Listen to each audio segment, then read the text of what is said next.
Computerized Start is brought to you by my awesome patrons on Patreon,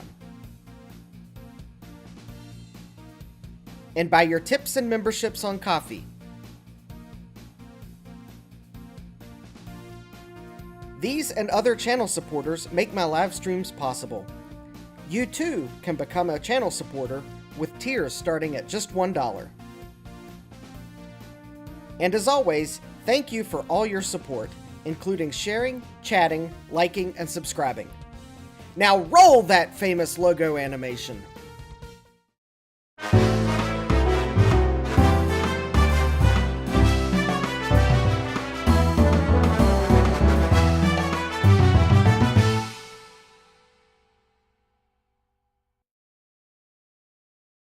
Good evening and welcome back to Computerized Start Live. I am your host, Justin D. Morgan. And, well, I am back from VCF East.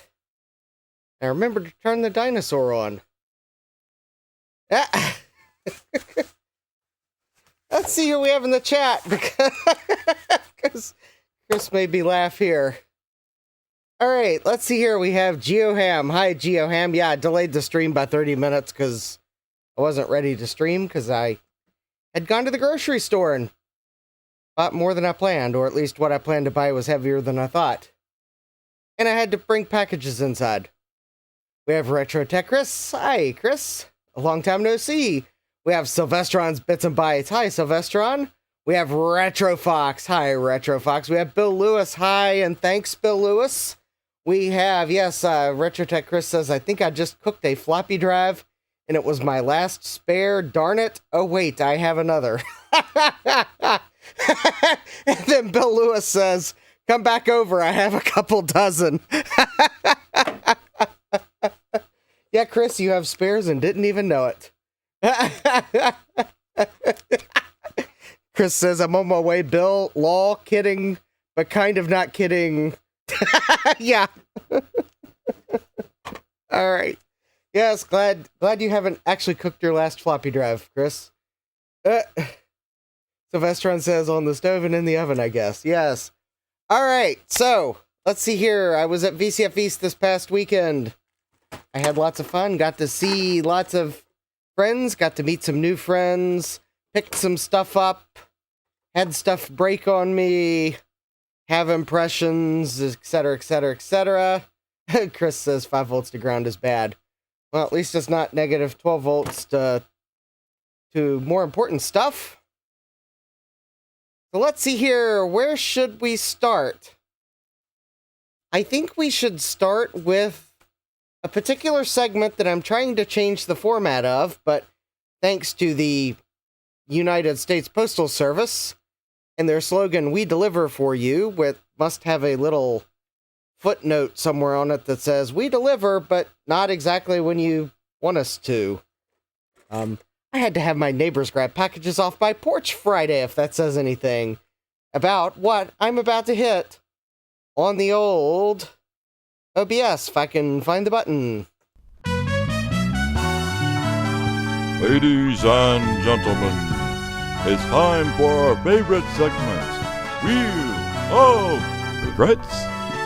Here's your host, Justin D. Morgan. Hey, who comes up with these titles anyway?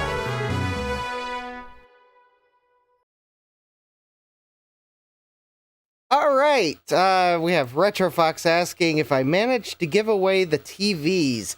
I did manage to give the 32-inch flat panel away, which that was the magic ticket for me to be able to put everything in my car and not obstruct any windows for the trip back, which I really did not want to have obstructed windows for a nighttime drive. I was okay with it going up because it was daylight, but I really didn't want things peering over the windows at night because I wanted to be able to see better. So, and don't worry, the 32-inch TV I gave away was given to me, so I'm just paying it forward. I'm sure I'll find another one at some point. I have enough 32-inch TVs, so it didn't really need it. So, Retro Fox says, seeing's overrated. Let's see, we have Sorcerer Stan. Hi, Sorcerer Stan. Stan, you will be interested to know that the Home Computer Museum brought an Exidy sorcerer with them from the Netherlands. And they had it on display at VCF East. They also had stroopwafels. So yes, if by chance, if anyone from the Home Computer Museum is watching, it was great to meet you all. I think they might have been the furthest exhibitor there. The stroopwafels were excellent. And if anyone didn't see some of their social media posts, someone bought and donated a Hot Wheels PC to the Home Computer Museum, which I think will be very awesome that they'll have that in their collection. So next time next time would imply I've been to the Netherlands, but if I ever make it to the Netherlands, I am definitely going to have to stop at the Home Computer Museum because it sounds like a really neat place. Yeah, Retrofox says they were so good. Yes, they were good. They were actually authentic stroopwafels. They also had some licorice candies, which were, the taste is growing on me. Yeah. As Sorcerer Stan says, woohoo, Exidy. All right, well, unfortunately, this won't top an Exidy. So, all right, I have like 7 Wheel of Regrets entries that we're going to get through. 2 of them are regrets, but not for the reason you might be thinking. But let's see here. This first item comes to us from California. So hi to all my eBay sellers in California. Oh, wait.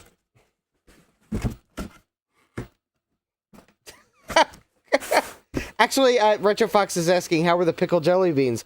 The pickled jelly beans were really good. Okay, now here's the interesting thing. I marked on this box WOR for Wheel of Regrets, and I have an empty box. What was in this box? Okay, the contents of this box must have been for VCF East, and I must have already opened it and then fooled myself. Alright, so yeah, I don't know what was in that box, but obviously we're not opening that box tonight because it was empty. What did I do that to myself for?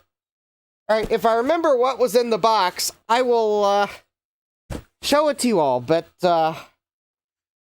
it must have been something for VCF East. The camera is just being a jerk and not focusing. It will cooperate when I put the box on the table. Let's see, the next box is from Idaho. So hi to all my eBay sellers and viewers in Idaho. Not a common state that I get items from.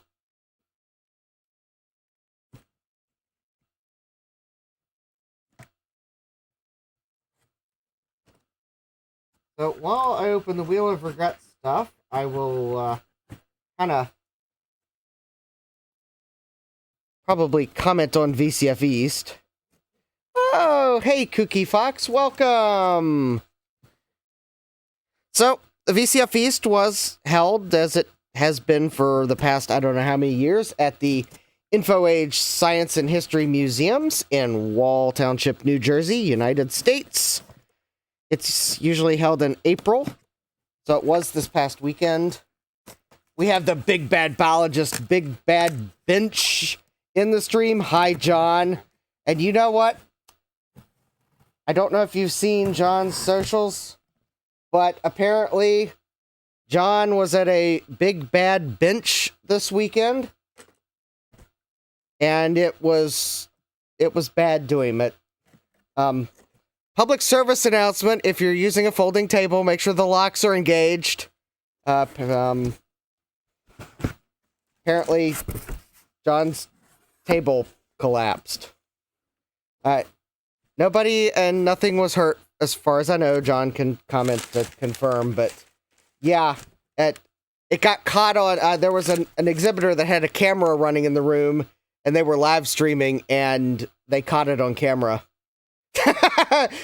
John says, my VCF table was indeed a bad bench. In fact, John, I can probably say that your bench has never been that bad to you. At least as far as you've admitted.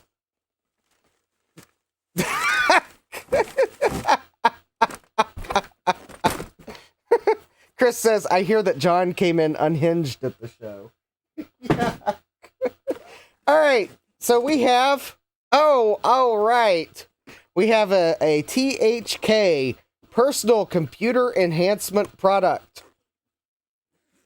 I love these packages from the 80s or 90s. I don't know when because there's no dates on the package. I'm not even sure if the items in the box are from THK, but anyways, the box is in good shape, so it may become a box on my shelf at some point. Sylvestron's asking, sure that's not IHK? And your guess is as good as mine. That could be IHK, it could be TH. I thought it was THK because the top is kind of extending out, but it could be IHK and just very decorative.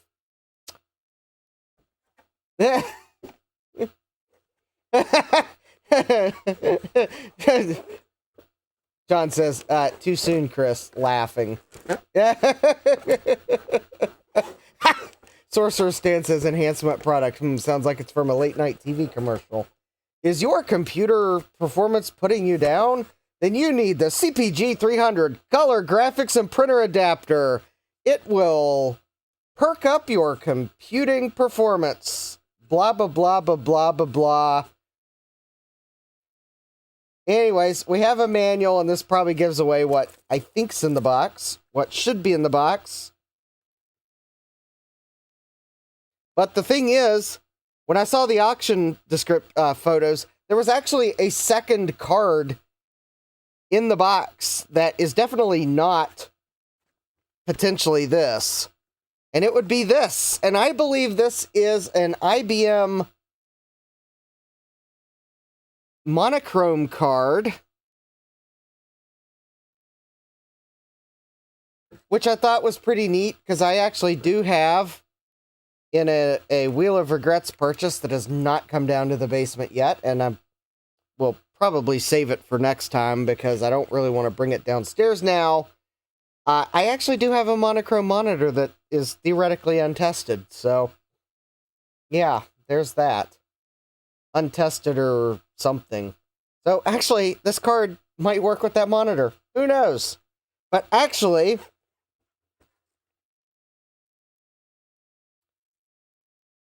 I think what caught my eye was this, which I believe is a CGA card. It looks like it has the slot, slot retainer from a computer still attached to the one end. But I think this is a CPG 300 CGA card. And it's got this little, yeah, there's the composite video jack. Apparently it's using some pins on the TTL connector. So anyways, yeah. Yep, Bill Lewis is confirming it is an IBM monochrome card. So anyways, I got that because I think that it was like 20 or 30 bucks. It was actually quite reasonable. And I thought it, I kind of needed a CGA card. And the fact that it had a monochrome card with it was a bonus.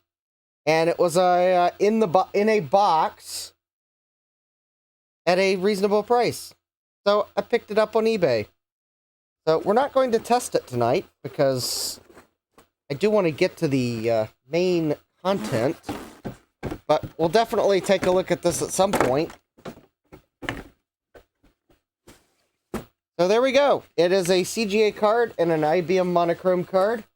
And we'll get to this next purchase, which actually arrived today.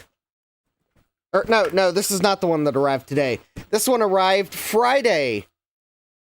While I was at VCF East, I had to call my neighbor to pull it off the porch because the USPS did not actually hold my mail. They delivered it.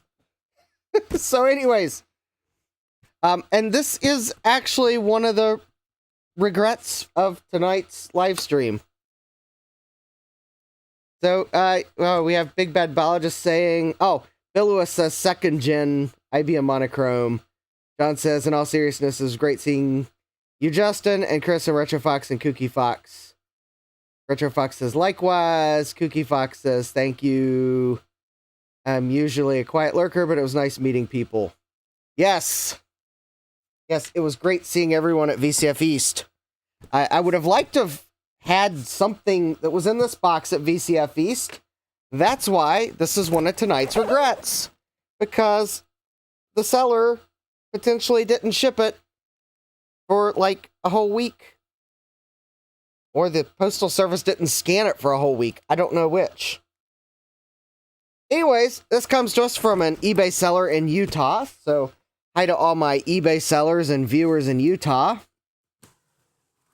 It is quite possible that the Postal Service just didn't scan it for a whole week. Also, the funny thing is, I think this thing was stuck in New Jersey for a couple days, so too bad that I couldn't have just, like, told the post office to hold it in New Jersey for me and save them the driving to Virginia, but yes, there was actually something in this box that I wanted to have at VCF East to potentially show. So now, anyone that was at VCF East is probably wondering what might be in this box. And if Gut Bomb's out there lurking, well, I'm waiting for Gut Bomb to say his usual statement when he sees a box that's big enough for a particular computer, but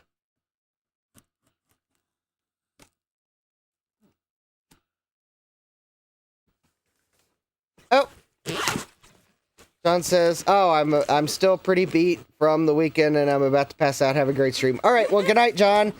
Rest up and we'll see you next time. All right, let me see if I can get this open. Thanks, Sylvestron. Sylvestron's quoting Gut Bomb. If that's a VIC-20. Okay, actually, we have Jean-Francois Paré. VCF East was fun. Yes. All right. We'll get to my VIC-20 story. Oh, that's right. This thing was in the box. All right. Well, that's going to kind of give it away.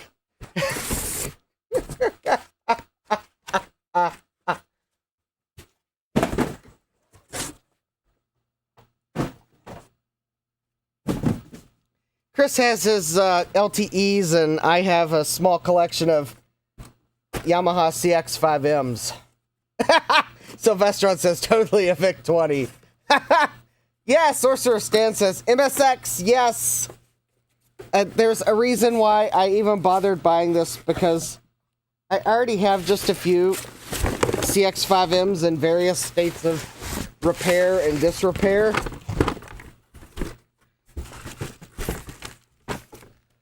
And I didn't, for anyone that was at VCF East, you will recognize this computer and see that, well, I have at least one in working condition because I had it on exhibit, but it's actually not the computer that I bought it for. And it's not the retail box I bought it for, although I'm definitely not getting rid of the retail box, but, tried it. All right, so we've got serial number 4706, and this is model CX5MU. So this is going to be the US version, as can be evidenced by the fact it has a UL listing. Made in Japan. All right. We will actually power this up. I'll have to go grab a video cable out of the box, but didn't know VIC-20s came in black. Anyways, all right. Looks like the keyboard is intact. That is always nice. It does have the first revision synthesizer. So this is the version of the synthesizer that you cannot use MIDI to play the synth. You have to use the proprietary keyboard. There is a mod you can do, but I don't need to mod this one because I've already have a modded module. All right. It is very nice that this one actually has the rear slot cover. I may take advantage of that and try to make a 3D model for anyone that needs to print a spare, because I actually have some that are missing that. And it's also very nice. This has the joystick covers. I'm fairly sure someone's probably modeled these before. Oh, yeah. These have a very practical arrow key design. At least more practical than some computers. Kooky Fox says, I always loved the design of their arrow keys. Yeah. So, now, I bought it for... Harley777 says, you bought it for the slot cover. I approve. Well, the slot cover was definitely a added bonus, but actually, I bought it for this. Less so, because actually I already have a keyboard chord master. However, the guitar chord master, I looked and I didn't think this one had actually been archived. So I now have the guitar chord master program. So I actually had this one at VCF East. It was just in my box. I was pulling it out when people asked what the computer could do, but no one asked to actually try it, so I never put it in the computer. But I did not have the guitar chord master, and I kind of wanted to have that because I thought that anyone that didn't play a keyboard, but they were musically inclined, they might get the guitar chord master, and I wanted to have it, but, well, the computer didn't arrive in time, as evidenced by the fact it got delivered Friday at noon. Or, yeah, I think I was driving to VCF East when I got the delivery notification. I will also add that this also included not one, but 2 cassette tape cables, which may or may not come in handy. But anyways, it also has the manual for all 3 of the... So, there's the manual for the keyboard chord master. It didn't have the cartridge for this one, but this is the second in the series. It's the keyboard chord progression. But then here's the third one in the series. That's the guitar chord master. So anyways... Now I need to guitar at my next Display Next VCF. Yes, actually, I saw how much people liked the music computer. It was, I think everyone that stopped at my table was looking at it. I am very much tempted, if I'm at VCF East next year, to propose my exhibit be on the music computer, and I bring, like, the full spread. It would also make it simpler to bring the exhibit because I would just be focusing on one computer. And I bring the full spread. I mean, try to see if I can't get a working printer for it.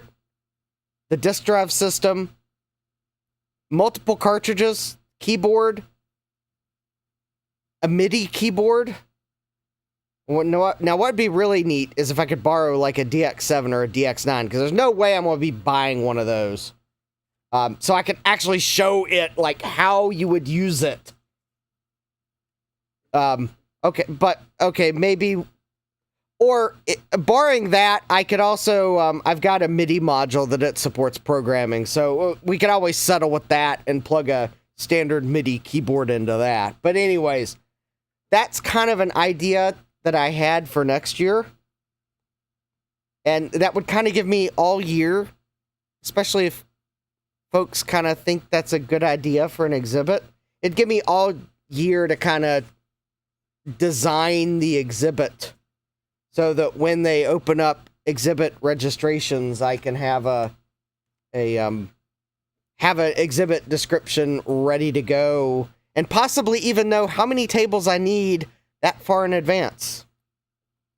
But anyways, it's an idea I had on the drive back, because I saw how much people enjoyed this computer.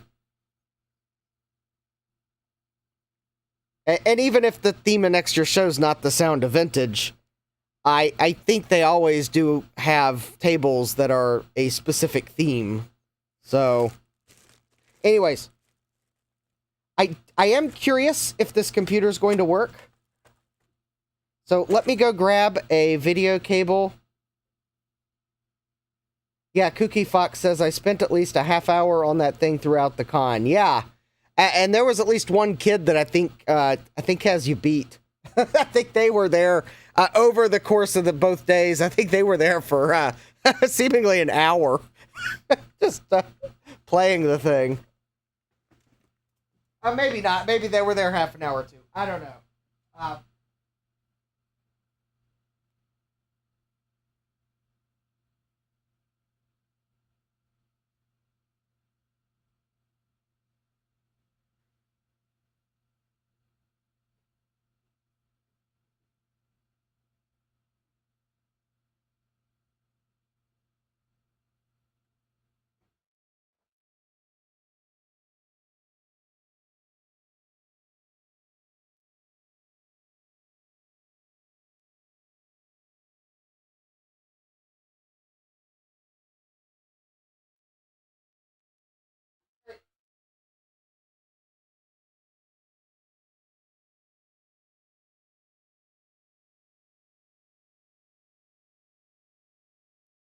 Alright, just had to grab a video cable from the exhibit box.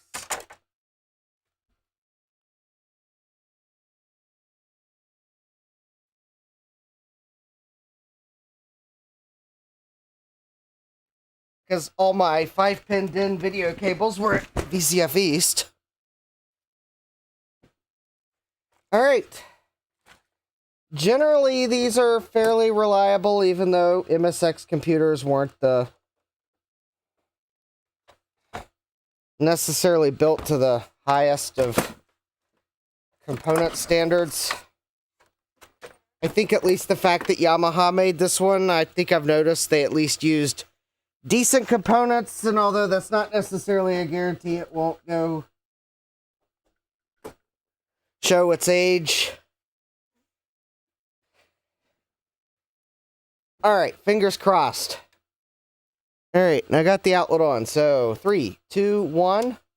Alright, we have a power LED. And, alright. I think the eBay seller said it was untested. So, looks like it was probably a case of, I don't have a cable for that.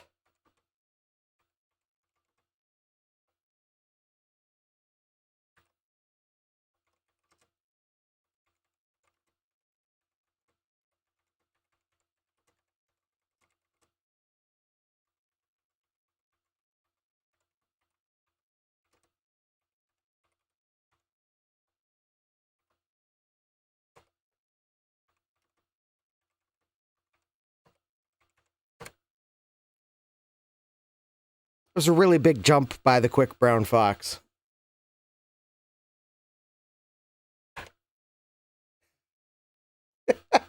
Really big jump. What, 1,234,567,890 lazy dogs? I mean, gigantic jump. At least all the number keys work. Sylvester says, "Oh man, I hate it when I buy something sold as untested or broken and it actually works." Actually, I was watching Greg Salazar's latest video. He does a series on repairing viewers' broken gaming PCs, but apparently today's video was he bought a broken gaming PC.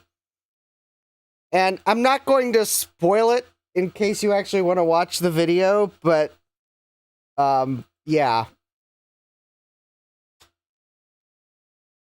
Do I own any game cards for the MSX?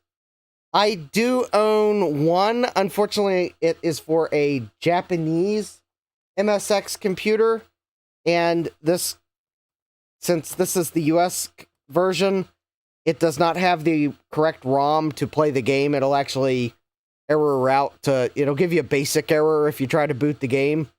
Fun fact, I believe it's a basic program on the ROM cartridge because of the way it errors out. Alright, so let's see if the Guitar Chordmaster works. Sorcerer Stan says, right? Hate it when that happens, laughing face. Alright.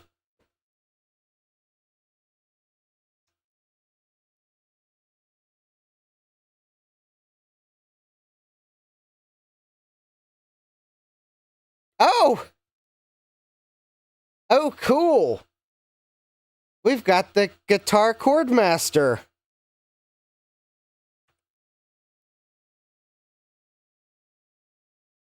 So I guess, I don't know how you use it, but I'm just hitting the letter keys for musical notes. Yeah, RetroFox, this is actually a US MSX computer. There were 2 MSX computers sold in the US. Well, 2 manufacturers. I think if we want to get picky, then it was like 3 or 4 models. But anyways, so Spectra Video or Spectravision, I always get the company's name mixed up. They made one. It was like the 728. It was only on the market for 2 months, and then they pulled it off the market. It had poor sales. They're kind of hard to find. It's a little easier to find the computer that had the MSX upgrade available for it. But then Yamaha made the CX5M music computer. Because they targeted music, it actually sold fairly well. And it was sold in the US. Because one of the main selling points was you could program your DX7, your DX9, and your RX synths with it. So they were selling it even in the US in music stores. So you could actually find these from time to time, although they usually go for more than I think they should because I think they're out there. But anyways, this one, though, I'm okay with what I paid for it because it had a fairly rare cartridge with it. Yes, I will attempt to dump this cartridge and archive it because I don't think it's archived currently. So, but anyways, it looks like the Guitar Chordmaster program is working. So let's see if the Keyboard Chordmaster program is working. It will be nice to have an extra copy of the Keyboard Chordmaster program, because then I have one that I can show off and leave the other one in its package. There we go. We have the Keyboard Chordmaster program. It would probably be more useful if I plugged in the MIDI keyboard, but it looks like the cartridge boots. So there we go. I would say that I have one working MSX computer here. Ah, we have Stian O. Good evening, just got back from Indian food.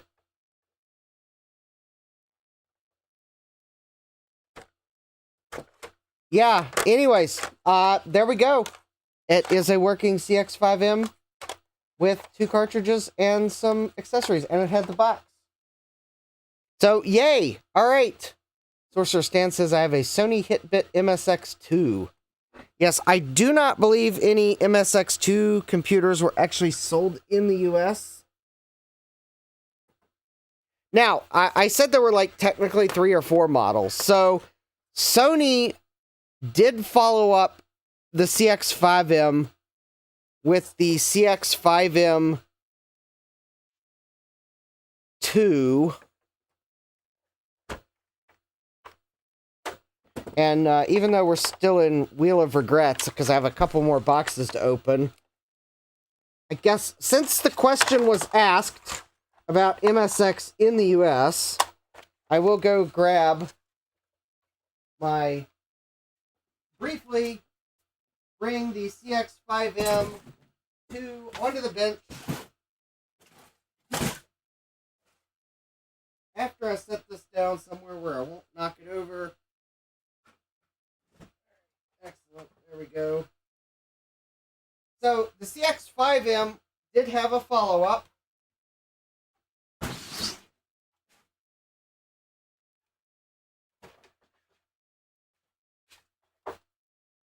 Which was available in North America. Now, this is actually the Canadian variant, although I think the only difference is that it's not UL listed, it's CSA listed, which is the Canadian equivalent. But you can see this is the CX5M2 128C, the C meaning Canadian. But this would have been the follow-up computer to the CX5M. As you can see, it has 2 cartridge slots, which would have been very handy for some software. It still has the built-in synth. In fact, it's the second version of the synth. Same synth as the one I had on display this past weekend. And, all right, now, if you read the description of these, you will see that it included a cartridge.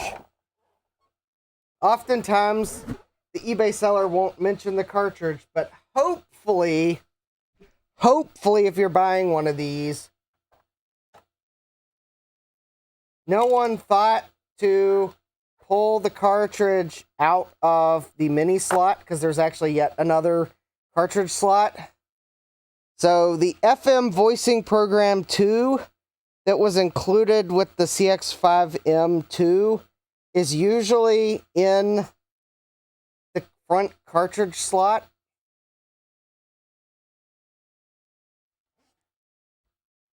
And hopefully, if you're buying one of these on eBay, hopefully it is still included. And it'll just be in the front under the door.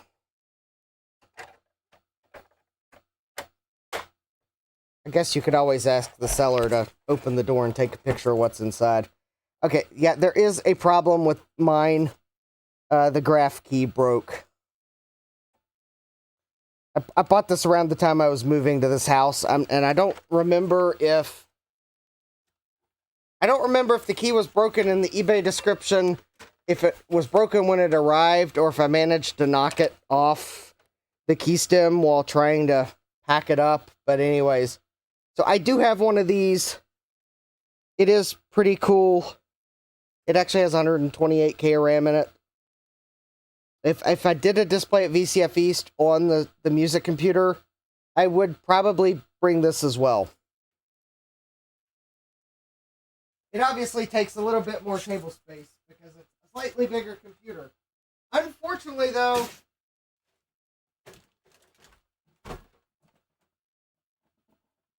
despite the fact that MSX2 was out at the time, I believe that's just a standard MSX computer. Now, Yamaha did have one more computer in the series. It was the CX5M. However, I am actually not sure if that was actually sold in the US. Which is why my statement of technically there were 3 or 4, because the CX5M2 was upgraded enough that it was probably a separate computer, but it was the CX5M series, so 1 or 2 depending on how you count it. I don't know about the CX7M, how long it was on the market in the US, if at all. But anyways, yeah, there you go. Little MSX history lesson, that there were 2 in the US, 1 lasted for 2 months, and then the 1 series lasted for a couple years. All right, now let's get back to Wheel of Regrets. So I guess at least I will clarify, that one was only a regret in that it was supposed to come early last week, and it showed up after I left for VCF East, and I wanted that guitar cartridge at VCF East. So that's why that one was a regret, because it was late. Obviously, it works. I can't be disappointed there. I gotta go grab the other boxes. Hopefully.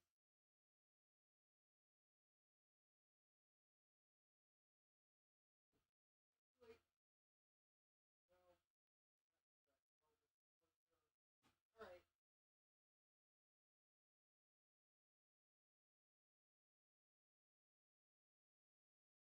Alright, this is another eBay regret.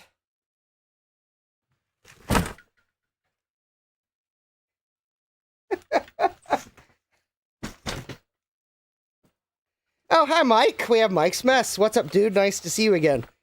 We're going through my eBay regrets. All right, so this one comes to us from an eBay seller in...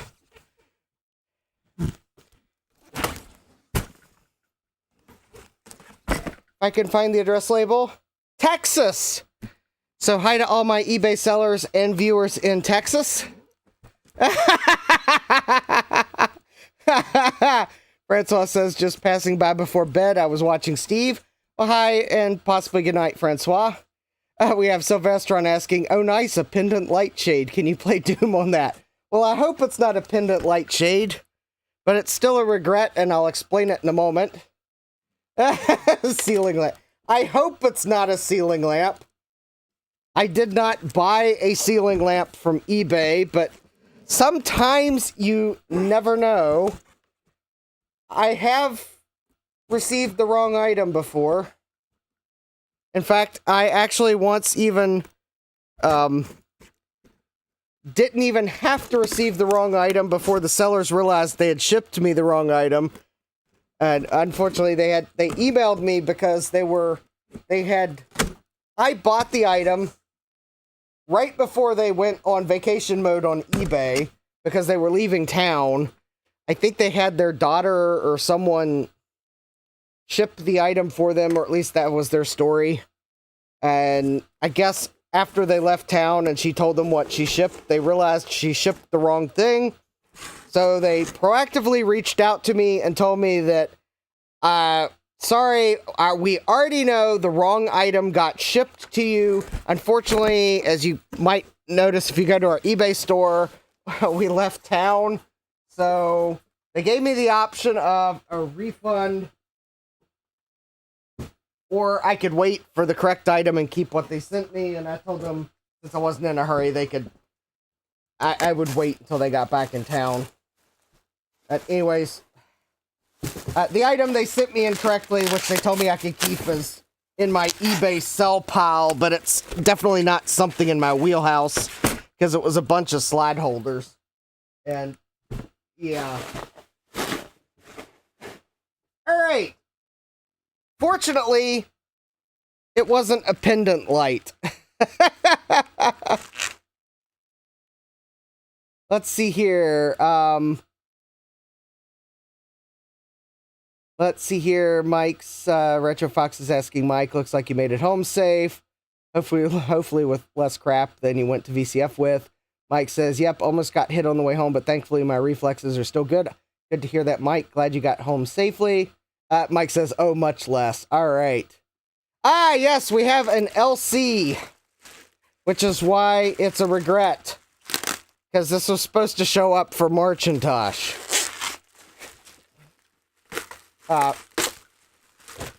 It's not Marcintosh anymore. But we have an LC.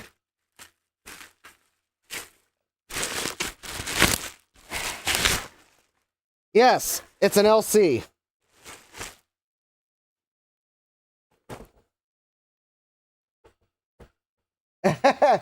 I regret it isn't a 2SI, says Retro Fox. CNO says it's Mac Pro. Yeah. Yep. Oh, hi, Rudy. Welcome. We have Rudy's Retro Intel. It's a year early for the next Marcintosh. Yeah, indeed. Although it'll probably need recapped before then. And I heard something loose in the case. But we have a Macintosh LC that definitely needs recapped. I needed this well,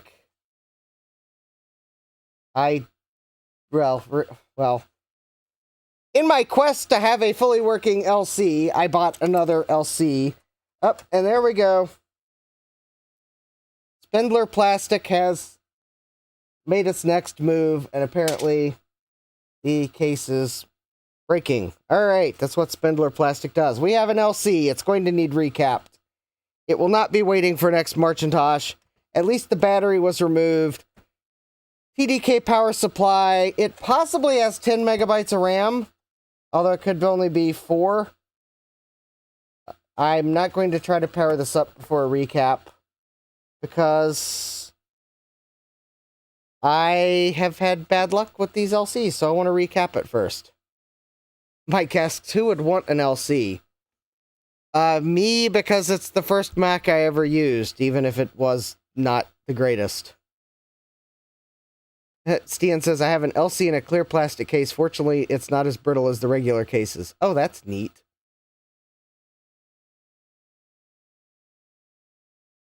Anyways, alright, it's an LC. It was supposed to show up last month. It didn't.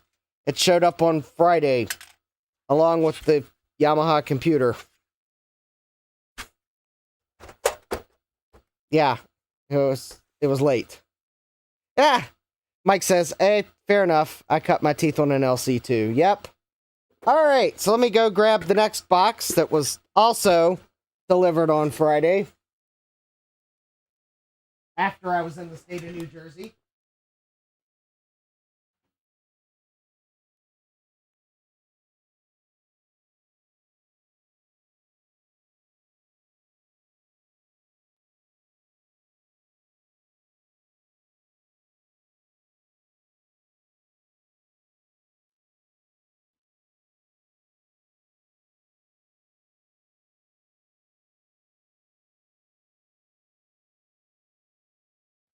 Alright, so this box comes to us from an eBay seller in Florida, so hi to all my eBay sellers and viewers in Florida. This is a repeat eBay seller purchase. I believe I have bought from this seller before.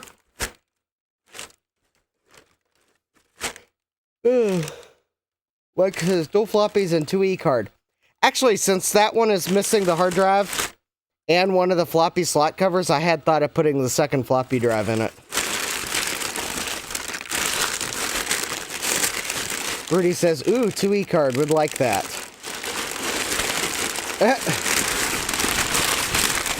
So, I have purchased, because of my quest to be able to diagnose vintage computers more easily, partly because I would at some point like to help people fix their vintage computers, I bought another one of these Ultra X professional PC diagnostic toolkits. Oh yeah, if you've got an Apple IIe card and no cable, you want the Y cable from Joe's Computer Museum. So let's see what is in this package. And we will start off with an ATX power supply tester. We'll have to, I don't know if this is one of the reliable or unreliable ones, but that's pretty cool. And we've got the manual for the Diagnostic ISA card, and this is actually why I bought the set, because I had the manual for the ISA diagnostic slot, or card, which I could not find in an easy-to-digest format online. I will, at some point, probably try to scan it in. It has a set of the floppy disk diagnostic softwares. Ah, yes, we have the strings attached warranty registration card.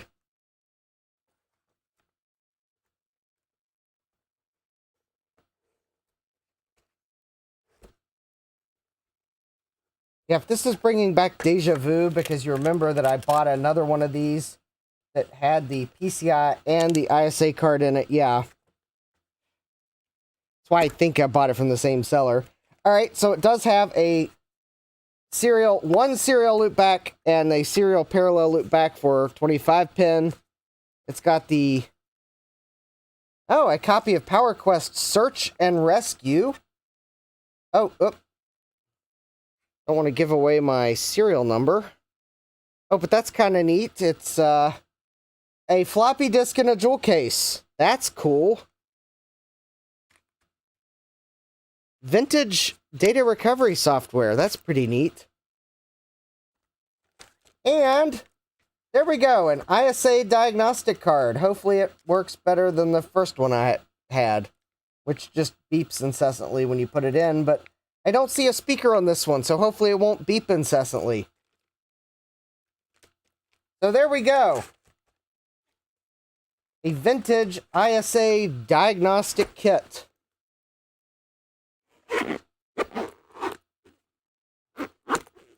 So hopefully, not only will this help me diagnose any motherboards I buy if they're having trouble, or at least I'll be able to test them if I buy them to make sure they're working before the eBay return period ends. Maybe if I'm like some show or something and someone's having trouble with the PC, I can jump to the rescue. Or who knows, maybe at some point if I ever do finally get to open up repairs for other people, then, well, I guess PC motherboards could be on the potential list of things I can look at and try to troubleshoot.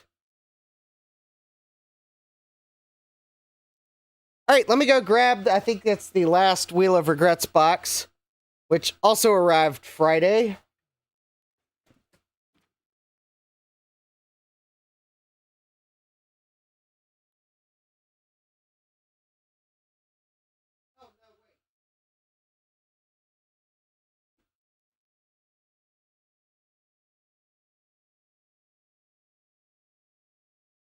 Hold on. This one arrived today, but it was also late. This one didn't arrive Friday. It arrived today, but it was late. It was supposed to arrive like a week and a half ago as well. So this one comes to us from an eBay seller from Texas. So I've already greeted them, so we'll move on to opening it.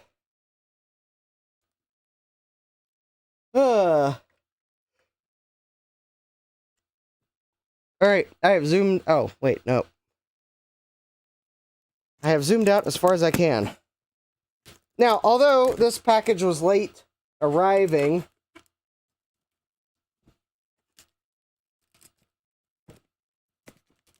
it's a little more okay that it arrived today as opposed to last week. I don't think I was going to bring it to VCF East. And when you see what it is, you'll probably see that April is the appropriate month for it. Well, ahoy, Mega, welcome. All right, so let's see here. What is the last regret for the evening from eBay?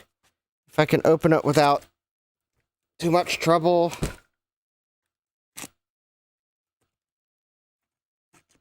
I'm thinking we will actually try to power this up.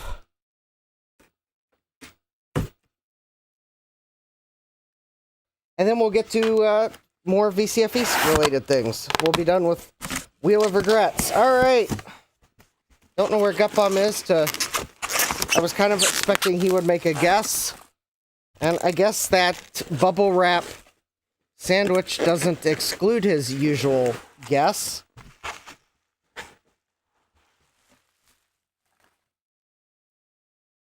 Oh!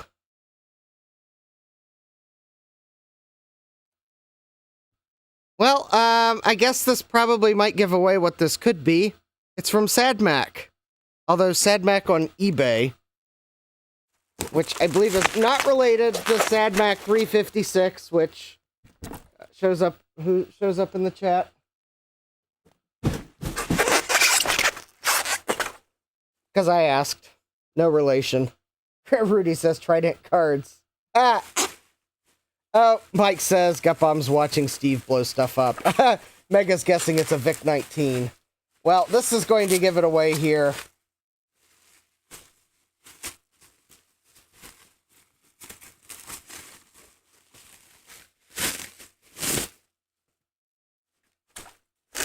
Well, we have a power adapter. A quite yellowed in the middle power adapter. Yes, it's a brick. It's actually as heavy as a brick. Wow, I think I see why the reproduction ones are so much nicer. Alright.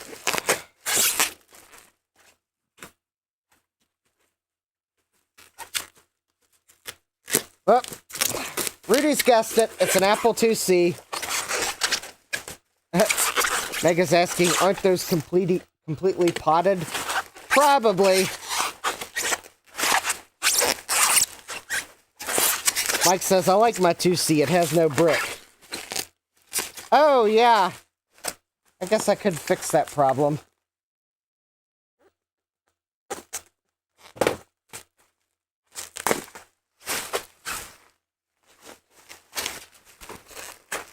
Frogman, oh, hi, Frogman. Frogman says, wow, packaged real well.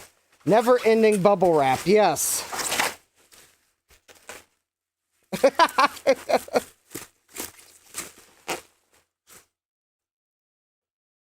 Although, speaking of never-ending bubble wrap,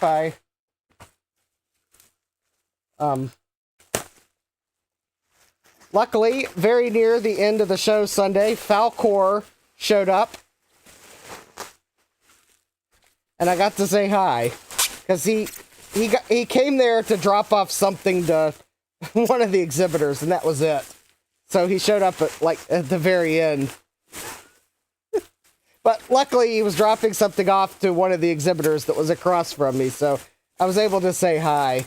But yeah, Falcor is one of the characters in the Never-Ending Story, which I feel like that's an apt description of this bubble wrap. Mike says, hey, at least if you have to ship anything, you have plenty of bubble wrap. Yeah. Yeah, so, Falcor, if you're lurking by chance, well, this bubble wrapping job is for you. At least very, very accurate for your screen name. Here we go. It is an Apple IIc. Mike says, I've seen fine china packed with less bubble wrap. I know.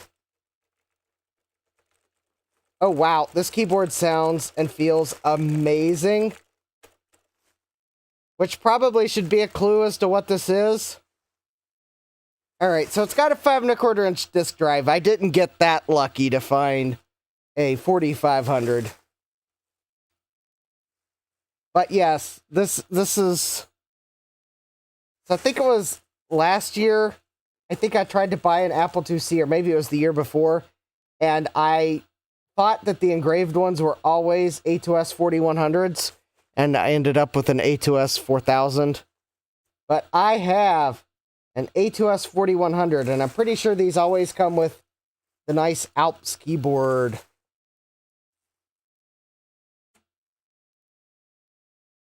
Oh, hi, Ames Videos. Welcome. Ames Video says, I think I met you at VCF.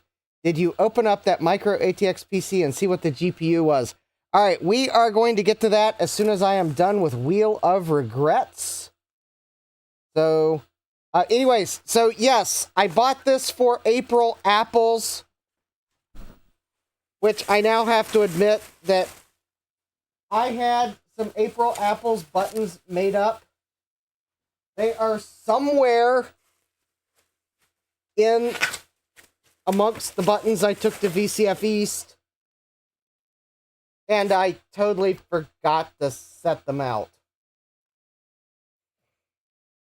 And I kind of felt bad, so... But I had the buttons made up, and I forgot to set them out. So no one was able to take an April Apples button, because I did a dumb, as Joe would put it, and I forgot to set the buttons on my table.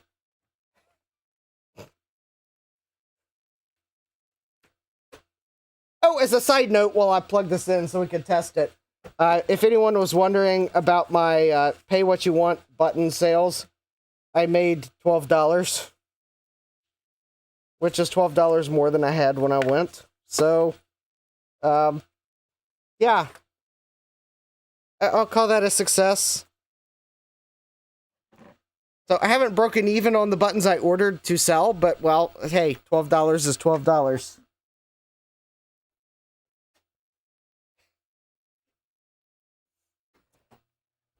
I do have to say that I am going to have to give a special shout out to the Yankee 3D Forge. He was one of the exhibitors at VCF East. He also has an eBay store. He came over to my table while he was browsing exhibits. He saw my buttons for sale, and he bought a Wheel of Regrets. I bought it on Regret Bay button pack, and we got into a conversation, and apparently eBay buyers are not the only ones that have eBay regrets. So I am giving a shout out to the Yankee 3D Forge, or the 3D Yankee Forge. I'm sure I'm getting it mixed up. Shout out to him and his eBay store and the regrets that eBay sellers have, and thank you for buying a button pack. But anyways, yes, apparently his eBay regrets are that in order to even have people find things, you have to describe things the way eBay wants you to, not the way people want you to. So, among other things. All right, well, let's see if this Apple IIc powers up, and the power brick. So 3, 2, 1. That's a good sign. Oh, that is not necessarily a bad sign because I forgot to hit a button. Let's see here. I think that's the... Oh. Hold on. Trying to find the IR sensor. The IR sensor is right there. Oh, there we go. Nope.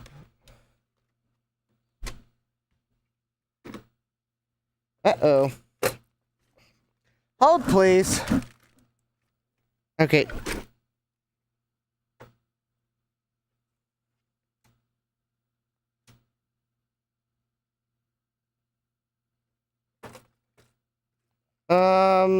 Did I unplug? Nope. Hold, please. I don't see a video signal.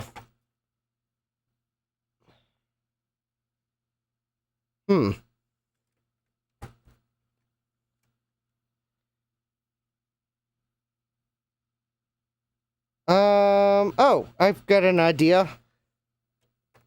How about let me plug the Apple IIc into a real TV? That might... Let's see if that has any better effect. Oh, that's weird. Oh. Okay, apparently I've had my little TV on for the past week and didn't even realize it.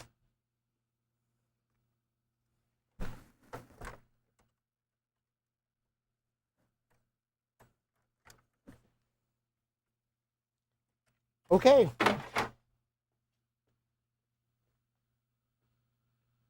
Alright, I'm going to plug the Apple IIc into the actual real television.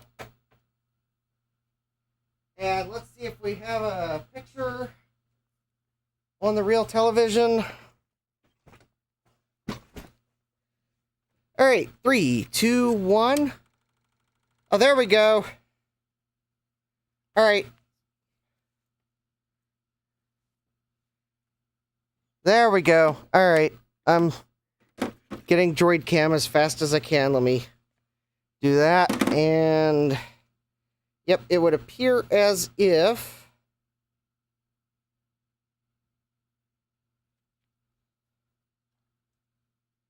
let's see here. Oh.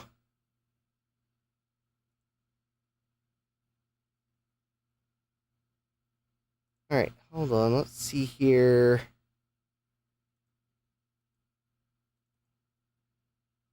There we go. So there we go. We do have a video picture. Don't know why the scaler didn't want to pick it up. So let me see if I happen to have my box of floppy disks down here and easy reach. And if I do, I'll pull the computer inspector out and...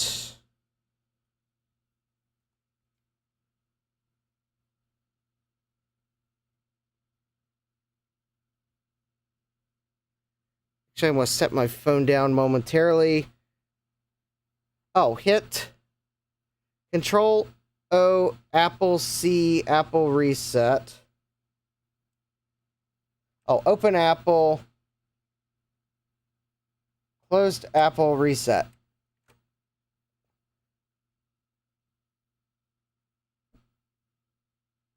Let's try that again. Control, open Apple, closed Apple, reset.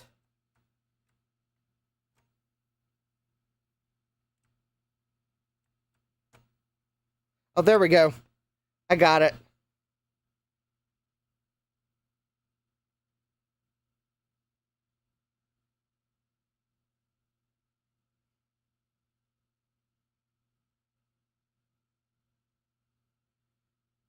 Yes, in the meantime, you can see some of my vintage computers peeking out at us. And a messy table behind the TV.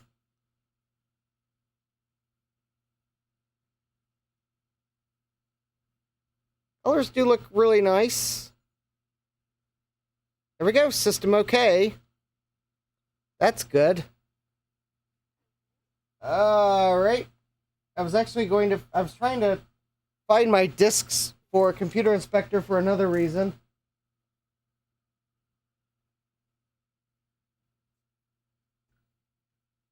But I'm not sure what I did with the box of discs. I'm trying to see if I see them. I don't think I took them upstairs, but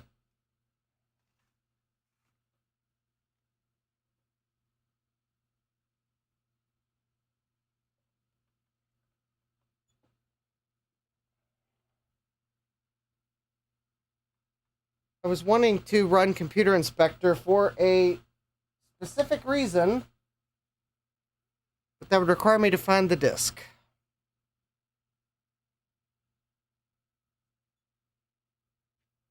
And that specific reason is, I'll just go ahead and say that this is one of those models that has the internal expansion slot, and I wanted to run Computer Inspectors to see if it saw a RAM card inside of it without opening it up.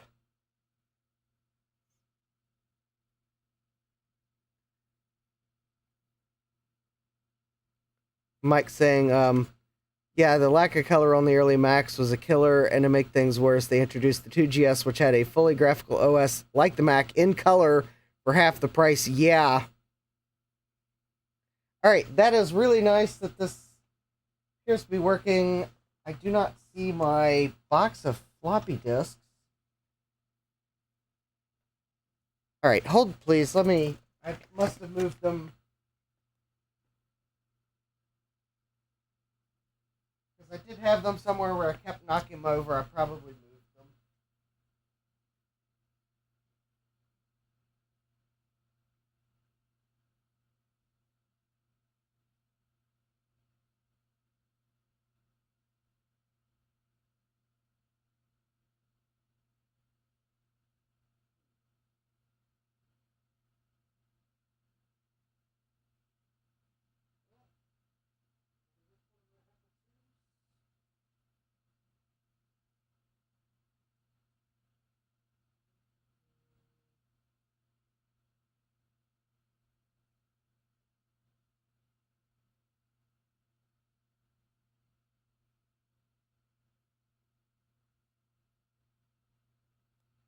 Alright, I guess maybe we will not be running Computer Inspector because I don't know what I did with my box of floppy disks.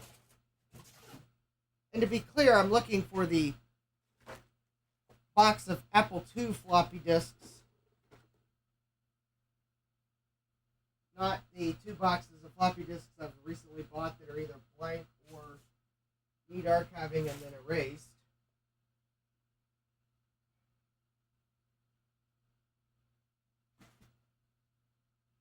Oh, alright. Alright, I put the floppy disk somewhere safe, and by somewhere safe I mean somewhere where I would not look for them during a live stream, but will find them at some random point when I least need them.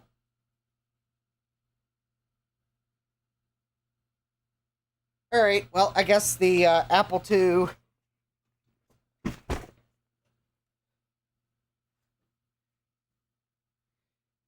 I guess the RAM in the Apple IIc will be a mystery because I have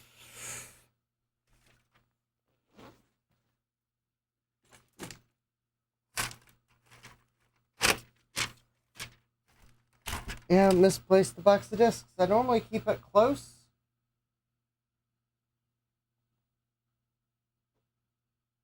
But apparently I've moved it.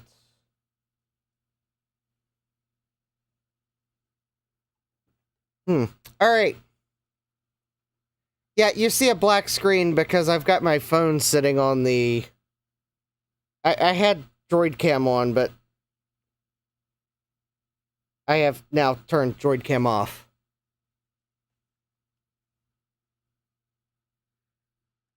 Alright. Yeah, I was trying to find computers. I was then going to pick my phone up and point it back at the TV screen. I don't know where the box of floppy disks went, so we'll just have to do that another night. Or later tonight if I happen to find the box of floppy disks while pulling things out of the box from VCF East. Alright, so I guess we will go to the VCF East main event for the stream. So I did pick up a few things at VCF East, and I think we'll start with the consignment items I picked up. Only because I'm curious, and I think I might be buffering. Oh, maybe YouTube's caught up. Anyways, alright. Let's go to what I picked up at Consignment, and we'll start with that beige PC because I am no longer able to contain the surprise.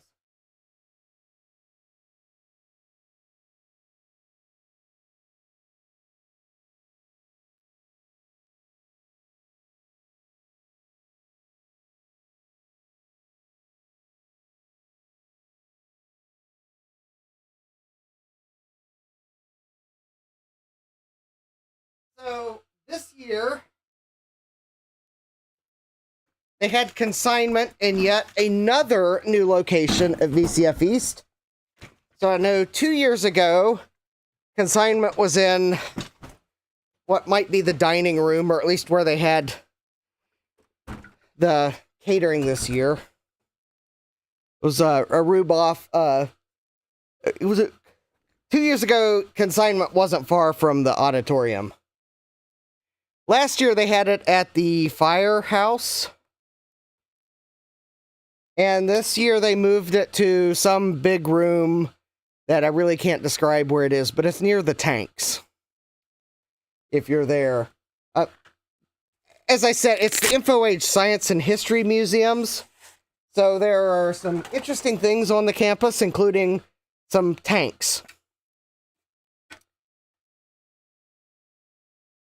Yes, Stan says this looks generic PCE. Yes. All right, good night, Rudy.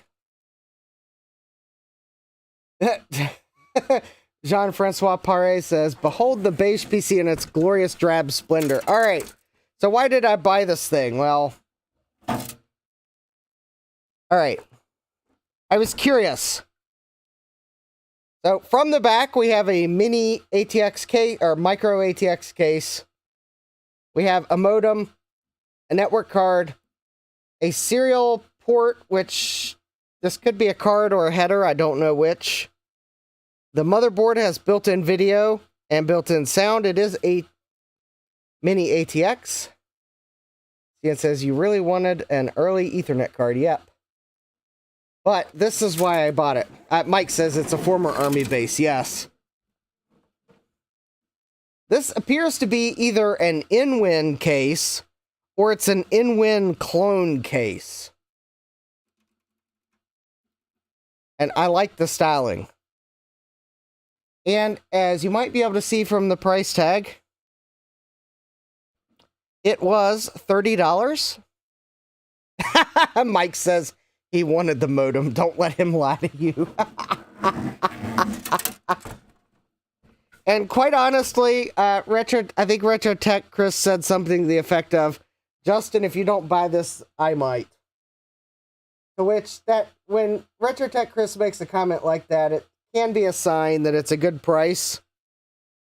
Stian says, that whole computer is allergic to color.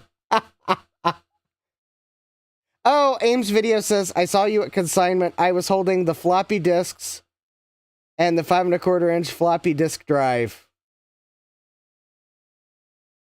It'll probably come back to me in a moment. But anyways, for $30, I thought the case was worth it because it's either an InWin or an InWin clone. And those are generally, the InWins are good cases, and the clones are generally decent. Mostly because they want you to think it's an InWin, so usually they still have like rounded, the panels are rounded off so they're not sharp. But yeah, otherwise it is a beige micro ATX case. And okay, so $30, I'll admit, it could be a fair price depending on what the motherboard and components actually are. It could be a fair price. So let's see, without further ado, and maybe when we open it up, we'll know if it actually is an InWin or a clone. Stian says, turns out the culprit was my power button. I did a Pentium 4 build last week in a random case that I have. Tried several boards, several PSUs, couldn't get anything to power up. Culprit was the power button. Yeah, I actually had that with the case. The power button was the culprit. All right. Ooh. Okay. So, first up, we have a Samsung CD-ROM drive. That's actually pretty nice. It is a PowerMan power supply, which leads me to believe this might actually be an InWin case, because InWin cases at the time did have PowerMan power supplies, so it could actually be an InWin. All right, and we got something rattling around on the bottom. Oh, I see what's in here, but I want to remove the screw that's rattling around. For reasons that will... Oh! Okay, now I want to remove the second screw that's rattling around. Yeah, InWin... Stian says InWin cases also had round frame rails. Yep, there we go. These are round frame rails. Most of the clones didn't. So I think this is an InWin case. In fact, also, there's where the lock, padlock tab would go, which InWin cases usually had at the time. There is the slot in the back of the case. I think this is an InWin case. Oh, we have a floppy cable that is loose. And I will torture you no longer with what is in the computer. Actually, I have to say, possibly not a bad little system.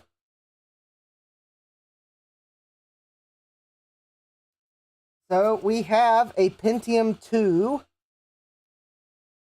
and it is a Pentium 2. I cannot read the markings on it, so we'll have to power it up. All right, the serial port is a header on the motherboard. We do have the network card, and we have the modem. Now there's an ESS chip on the modem. Neat. And let's see, there's no hard drive. There is the floppy drive.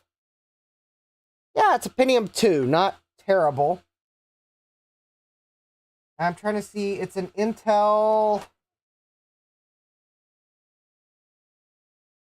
The one chip I can see says EB on it. Oh, alright. I do see one problem. It's solvable. There's no RAM in it.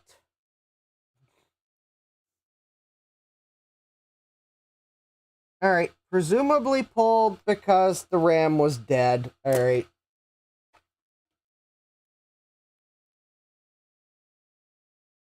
Retro Fox, let's see, Mike.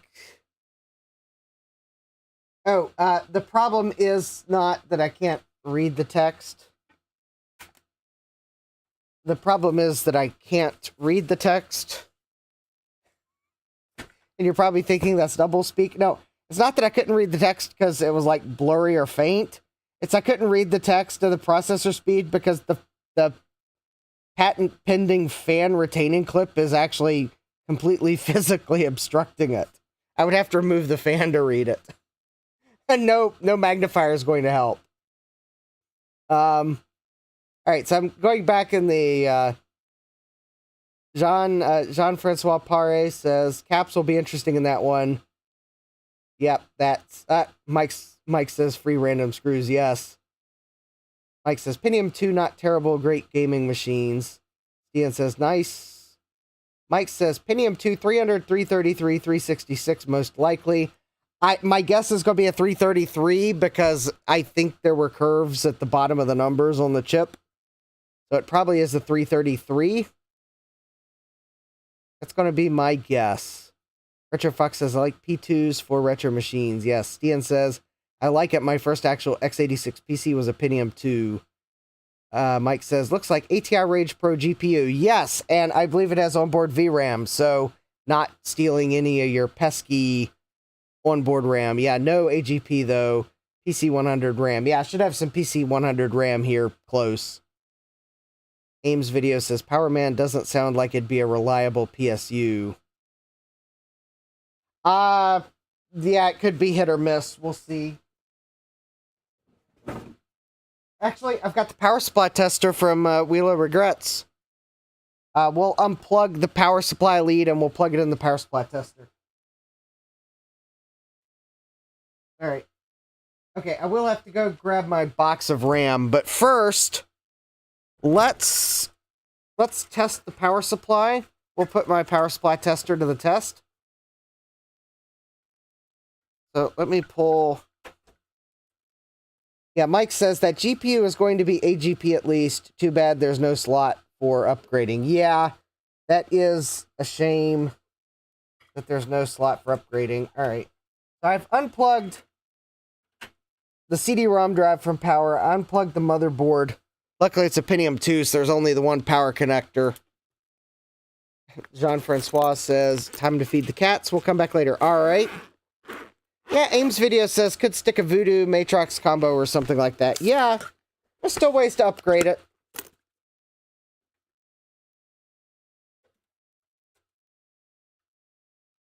All right, so let's plug the motherboard connector into this ATX tester. We will plug a... Okay, someone did some cable management.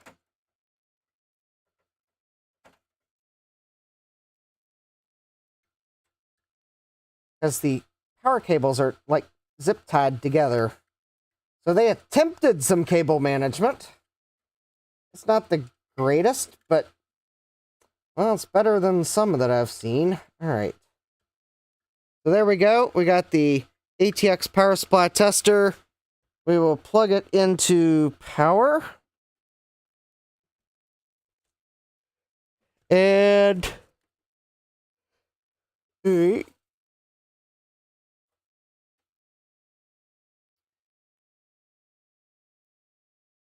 Ames video says, at least the heatsink is one of those clip ones and not the painful pin ones. Yeah, that's for sure.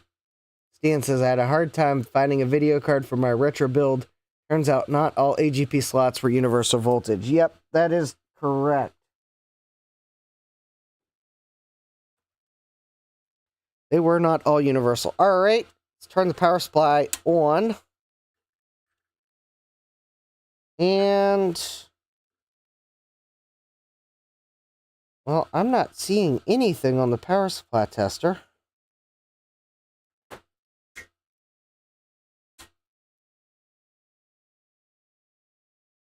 Turn on power supply.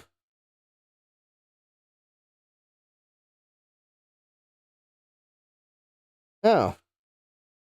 Oh, I did it wrong. All right. All right. It says to turn on power supply, plug in 20 pin to mini tester. When you hear sound, check each LED. Off equals fail, on equals pass. Well, this appears to be a fail. All right, let's confirm this power supply tester actually works. We will take this ATX power supply that I know works.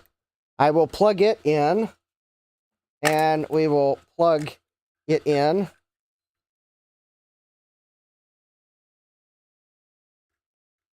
And I see that we do have all our voltage rails.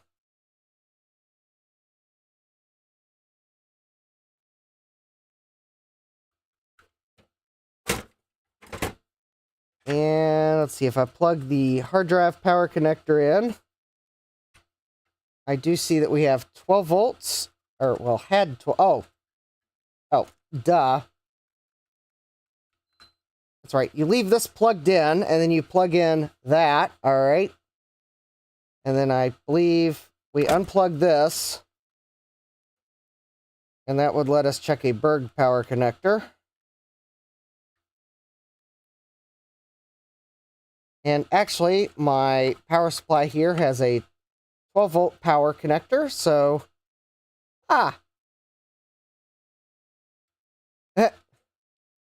Mike says, I'd say that's a big fail. Dead PSU, what a shocker. Well, not a shocker. It has to work to shock you. Yeah. Yeah.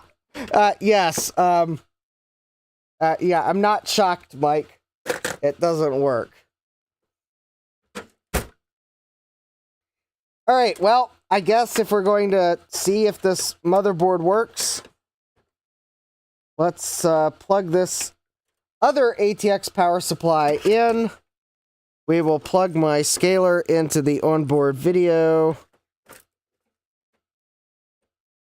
We'll plug power into this power supply. I will turn the scaler on to VGA1, which is the correct input for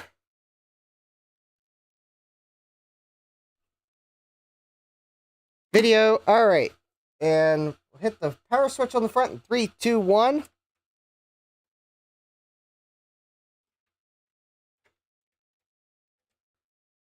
There we go.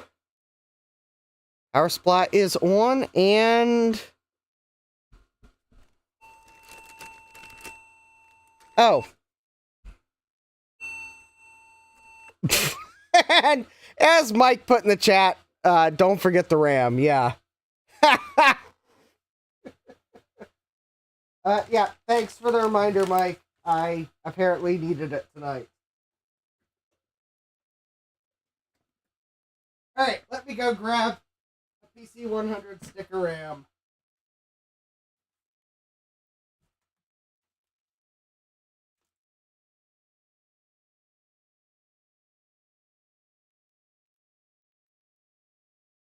Let me actually grab 2.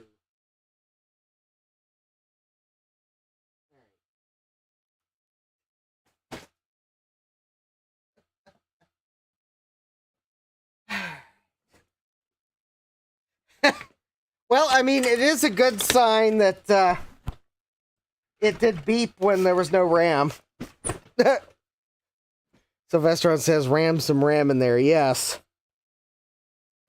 Beeping with no RAM is a good sign. That does mean the motherboard at least has enough life in it to detect that there's no RAM installed. I have had motherboards that don't do anything with no RAM installed, and that actually is somewhat telling. I mean, Grant, really old motherboards won't, but it was a new enough board that it should have beeped at me, so.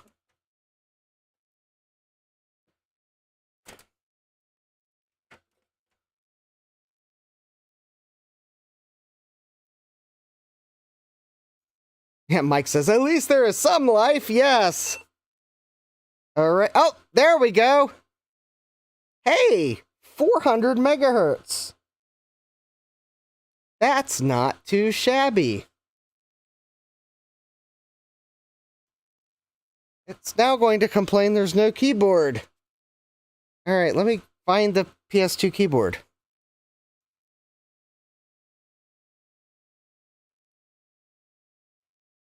Or a USB keyboard, but PS2 is probably easier at this point.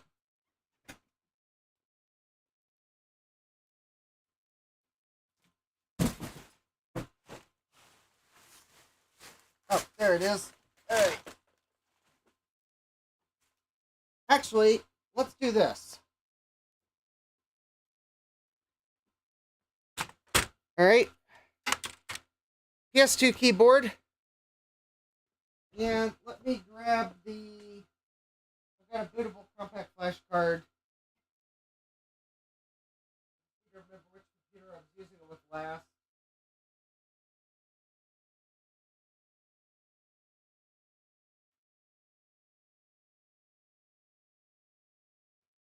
Oh, wait. It might actually be...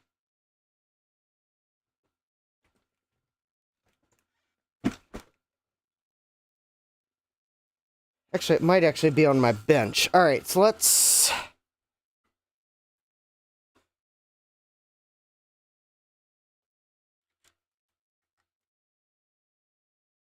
Yeah, I'll complain about the keyboard after I hit escape to continue. That'd be about right. Alright, so there's the keyboard.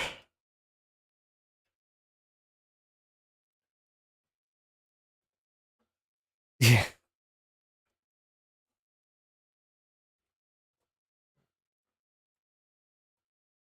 There's that. Let me see if we'll go into BIOS, we'll see what we're working with, and might plug the floppy drive in and run a diagnostic that way. Oh, I could find my other diagnostic kit and plug the PCI diagnostic card in. No, I'm pretty sure I have the... Oh, here we go. I've got a... No, that's not what I want. Oh, we got a dead CMOS battery. We're going to have to fix that.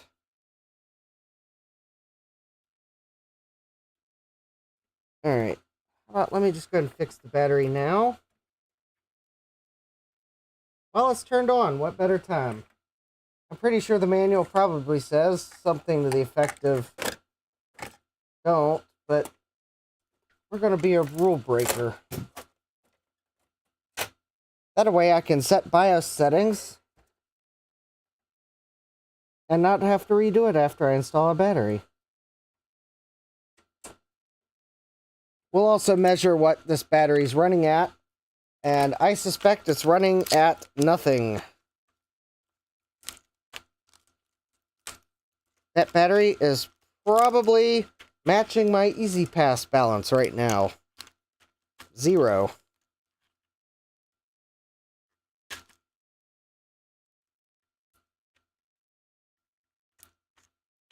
Because, yeah, fun fact.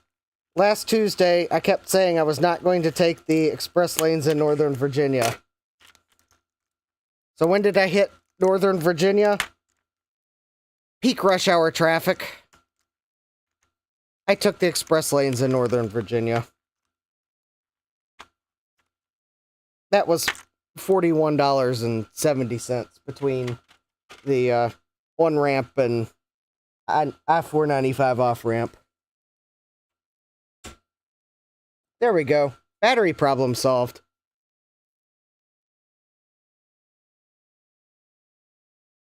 Yeah, let's see. Ames video says 400 megahertz is pretty neat. That can run something like Half-Life 1 nicely.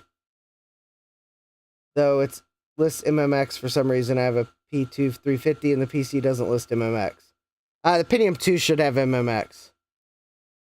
Mike says, max out the RAM, install a SATA PCI card with an NVMe on it, and install DOS 6 like nobody's business. Frogman says, wow, yes. Alright, so we got our standard, our setup defaults loaded. Let's...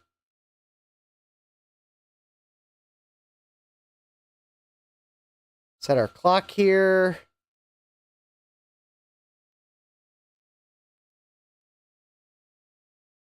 Let's see here. It is like 10:09 right now. That's good.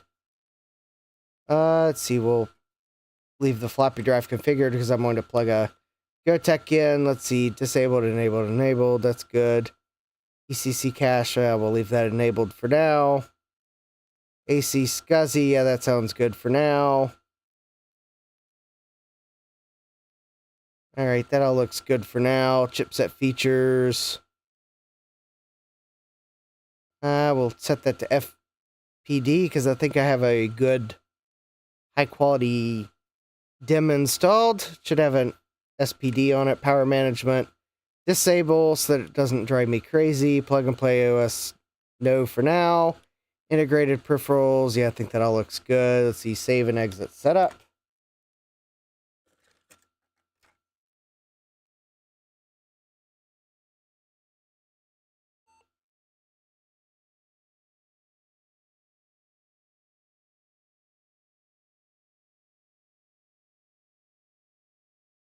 Mike says, I took the Schuylkill Expressway home. Nothing express about that. And someone tried to hit me at the same time. Oof.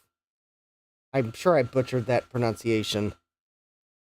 Oh, I don't think this motherboard likes the DIMM I installed because it's only detecting half of it, but that's okay. Probably only likes 128 megabytes or less, and that's a 256. Kooky Fox says, we used to refer to the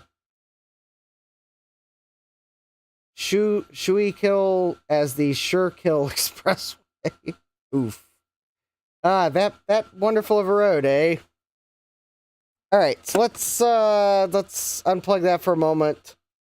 Let's plug in a GoTech. So at least I can boot into DOS and we'll at least see that it can boot.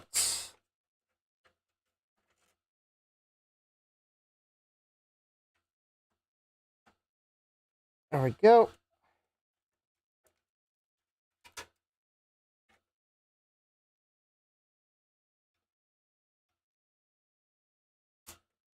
All right.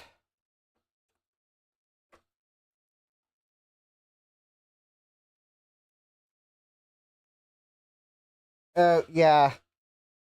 Jeremy says it might be one of those boards that will only accept 128 megabyte per slot for a maximum of 384 megabytes. One correction to that, Jeremy. Welcome. There's only 2 DIMM slots, so it's probably a max of 256 on this board. But yeah, you are probably correct in that the chipset of this board probably has a limit. Oh. Oh, if anyone's wondering, the onboard audio chip is a Creative ES1371. So I guess not horrible. Oh, it is an MS6147 motherboard. I don't have the... Yeah. Mike says 256 megabytes on a Pentium 2 would have been pretty insane. Yeah. 384 would have been downright. What? Because you'd have been broke afterwards. Alright, I really want to find the compact flash card that's got my utilities on it. So we can... Mike says, ooh, not bad, MicroStar. Yeah. It's not a bad board.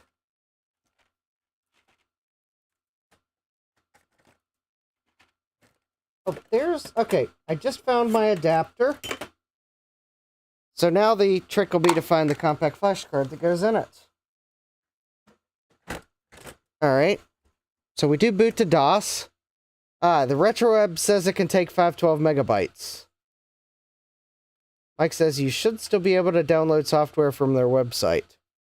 Alright, so we will double check the firmware version, the BIOS version installed. Maybe it needs a BIOS update to support 512 megabytes.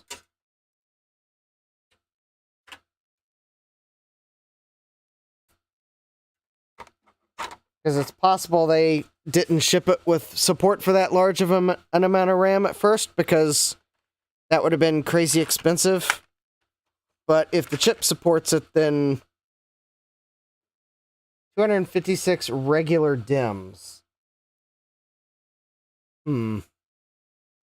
Oh, I might have a DIMM it doesn't like, so...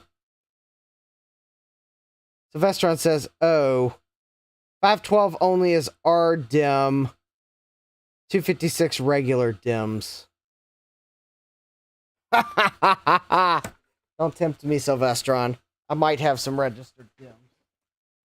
But I don't think the OS I'll be booting will support it, so I'm not going to do it. Alright, I'm trying to find my compact flash card. It is on MIA.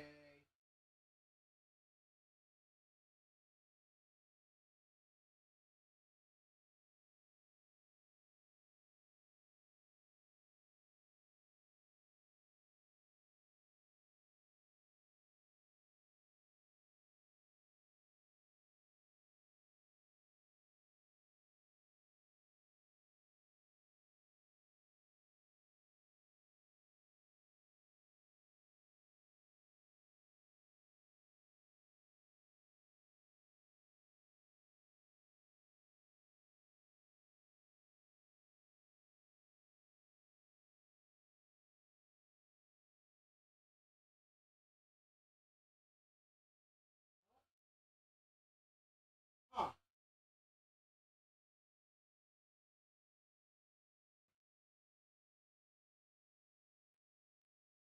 Oh, it's possible that it failed last time I was using it. Maybe that's why I can't find it.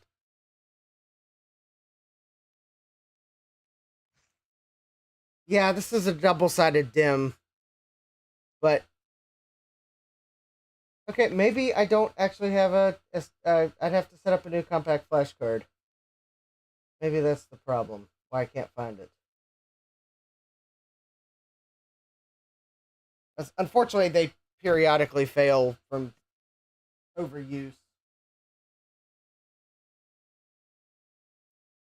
I also stick them with computers when I set them up for a particular computer, and that might also be why I can't find it, because it's currently hanging out with a computer that is somewhere in the basement. It would be a matter of remembering which one it is.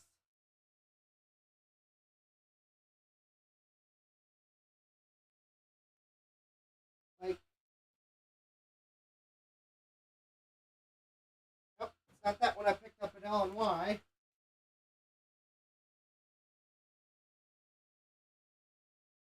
No, it could be in the 286 that I thought about bringing to VCF East.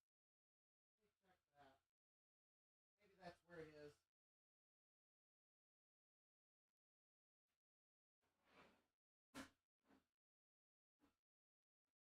Bingo!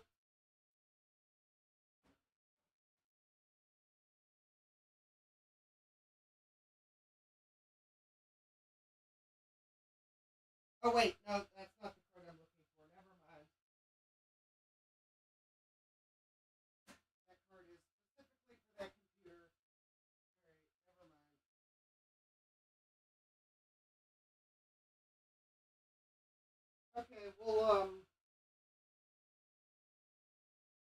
Okay, we'll come back to this PC, because I'm probably going to have to start setting up a new compact flash card, because I think the reason why I can't find the one I'm looking for is because it failed. Which I guess if there's going to be a reason why you can't find a compact flash card, throwing it out because it was dead is probably a good reason to not be able to find it, because otherwise I'd be trying to figure out what's wrong with the system. Hi, Thomas. Welcome. All right. Let's go on to the next consignment item. We'll come back to this PC if there's time, because I would like to run some benchmarks on it. See if it works. All right.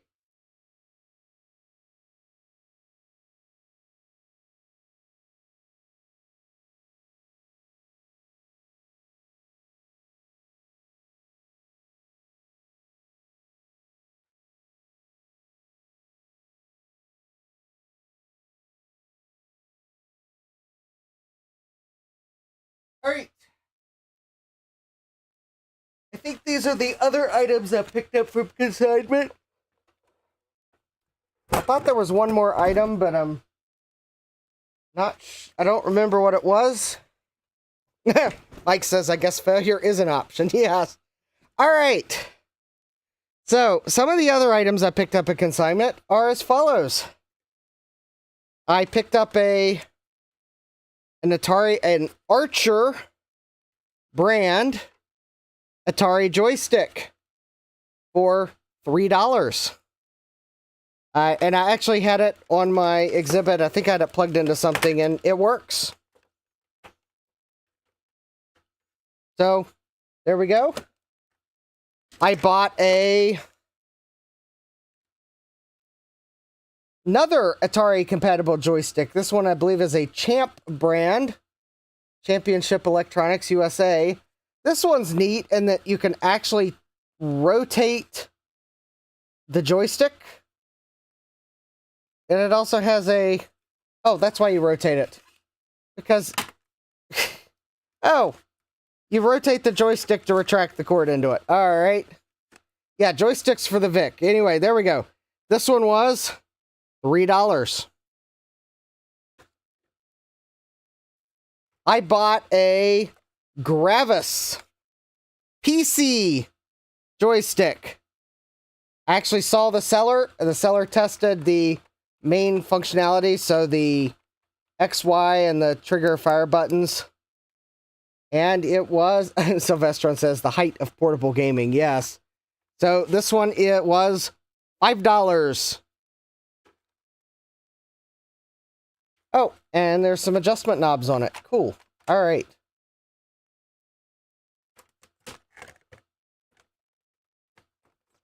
Next, I have a Sega Genesis. Because Sega does what Nintendo don't. Oh, no, I wore a green shirt today just so that, Mario didn't get mad at me for repeating Sega's advertising campaign. Yeah, Ames Video says Gravis and CH really made good sticks for their time. Yes. Yeah, Sylvestron's trying to get ahead of me here. So we have a Sega Genesis that is desperately attempting to hide the PlayStation 1 under it. So we have a Sega Genesis tested works. Door missing, reset button does not work. So sure enough, the door is missing. It is a Genesis System Console MK1631A. There you go. There's the serial number. I'll zoom in. Not sure what version it is, but anyways, was tested working by the seller. Reset button doesn't work. I'm pretty sure I can fix the reset button, but it does work otherwise. I don't have any Sega Genesis games to test it with, so we're going to have to move on, and I'll have to get a power adapter for it. And an AV cable. But it was $20 because the reset button didn't work. There were a bunch that were like tested working that were going for $35 from the same seller. So I get to fix a reset button for $15 off. I thought that was a pretty good deal. Yeah, Ames Video says, I would buy that with Sonic 2, not gonna lie. Yep. Retro Fox says, I remember when I couldn't give away a Genesis 2 for $20 complete with Sonic 2. Yeah. Sylvestron says reset button on those is a pretty common failure. Anyways, I have wanted to get a Genesis. So I got one, $20. And as I've been trying to hide, but doing so very badly, I picked up a PlayStation 1 non-working. It was $10. There were a whole bunch that were tested working but wouldn't read discs that were $10.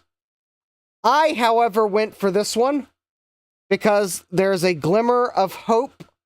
This is the magic of the potential regret, but this did not come from eBay, so this does not count for a potential regret.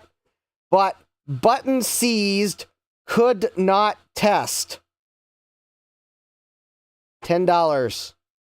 So for that glimmer of hope that the only thing that is wrong with this unit is that the open button is seized, and therefore the lid will not stay closed. And it does look like there might have been a soda spill, which could be the reason why the button is seized. I went for this one.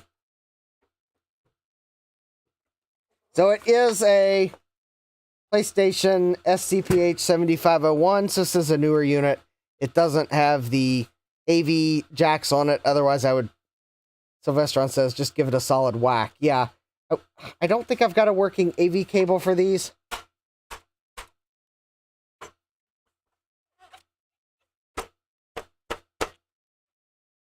Actually, I think that open button is properly... I think that open button is properly seized. You know, I have an AV cable. I think it's mangled. Maybe I can unmangle it enough to test this if I can get that open button unstuck. Because I do have Final Fantasy VII. I think it's still to my left if I dig it out. Alright, so let's do a quick repair attempt. Sylvestron says 75XX are almost always going to be modded too. They were late in the era, so a lot of them got modded. Alright, well let's open this up. While we wait, apparently this PlayStation 1 was sold by Turnabout in Garwood, New Jersey. 07027. I don't know if Turnabout is still there. Retro Fox says that sticker is not a good sign. Uh-oh.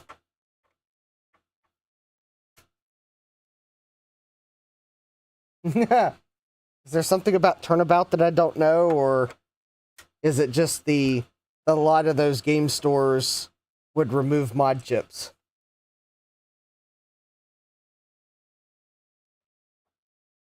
Oh, yeah.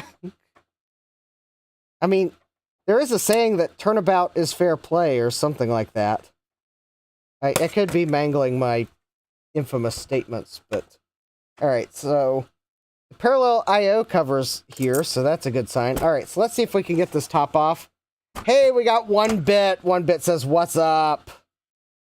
Alright, so this open button is quite properly stuck.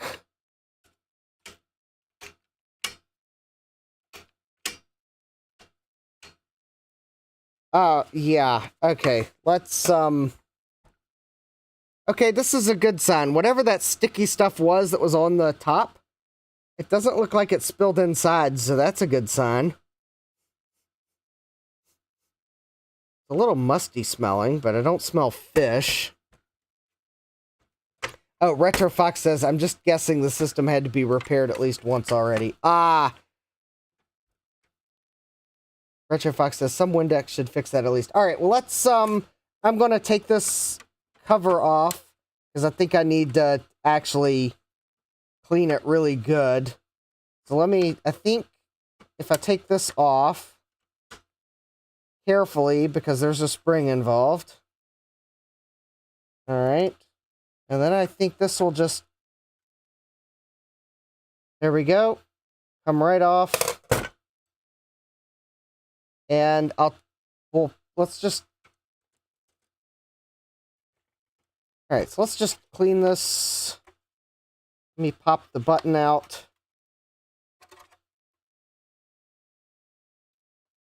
There we go. So the button's out. Oh yeah, ew. Okay, there is grime on the sides of the button. That is probably why it's properly seized. Let me see here. I do have some Windex.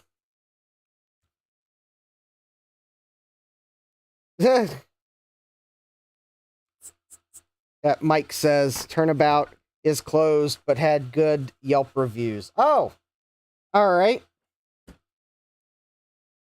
Now, if that had been a GameStop sticker, on the other hand, I might have actually been truly worried because, well, Yeah, GameStop.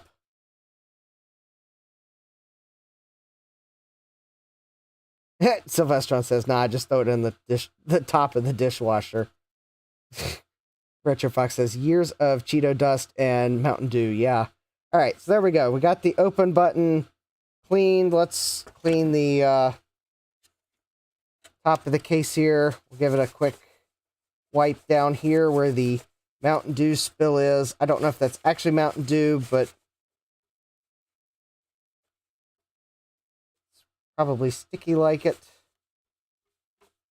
Looks like it might be more of a cola than a Mountain Dew, but that's okay. That's looking better. So let's spray a little Windex in there. Let's get the sides of the where the button goes. Get the dirt and grime off the sides, then maybe the button will slide nicely. All right, so now if I put the button back into place,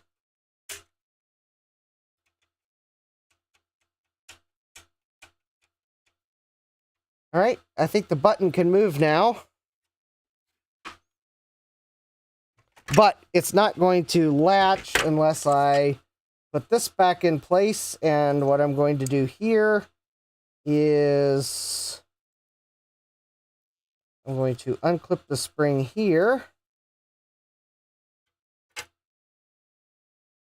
And I'm going to wipe that piece down because it looks like it's got grime on it. Oh, yeah, I'm not saying everything GameStop touches is bad, but yeah, Mike says, I've gotten 2 used systems from GameStop, my N64 and GameCube, and they were both good systems.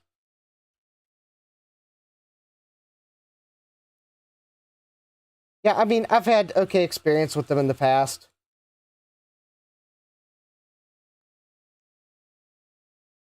I also remember owning several PlayStation 1s because I had some that seemingly failed fairly... Oh, no, those PlayStation 2s. Because they failed, like, way too easily. Can't remember if I bought them new or used, but I kind of wonder if I bought them used. Alright.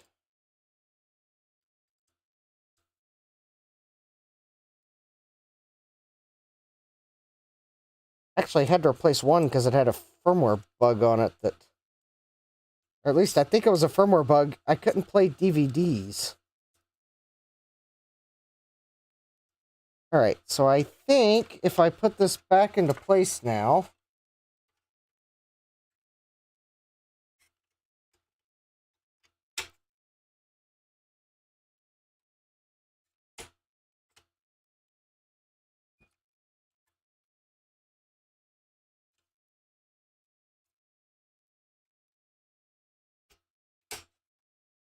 There we go. Hey, there we go. I fixed the door, the button. The button is no longer bound.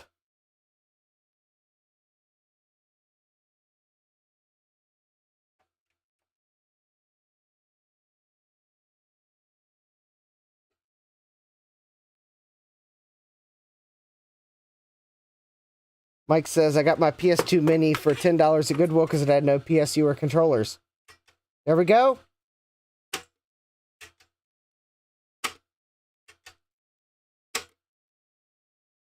Alright, still needs more of a clean, but at least now the open button works. So I think if I put the case top on, and if I grab a power cord... Alright, this needs a polarized power cord.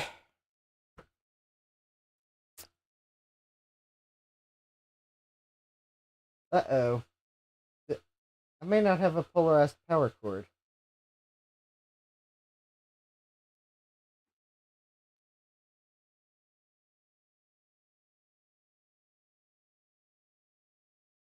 Yeah. I don't now that I have a power cord for this. That's embarrassing. If it was not polarized, I could plug it in easily. So Vestron says they're not polarized, they're a standard figure 8. Yeah. This one's polarized.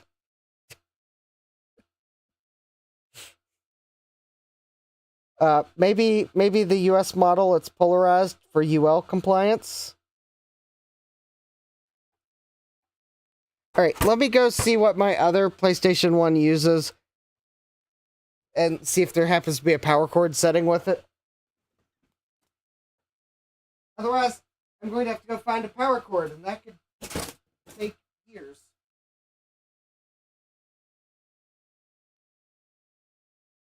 Sure enough, my other PlayStation 1 is also polarized.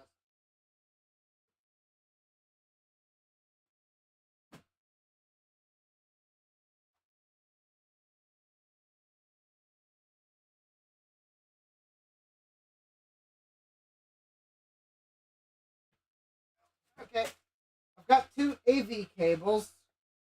Alright, let me see if I can find a polarized power plug.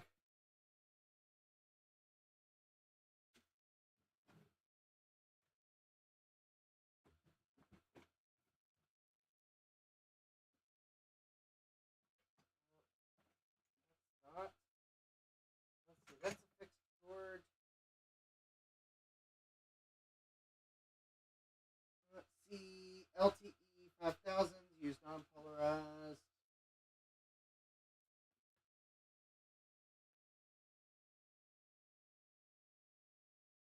Here's the ironic thing. I just returned yesterday some power cords to Amazon that were polarized because they were really long power cords that I thought I might need for my exhibit and didn't.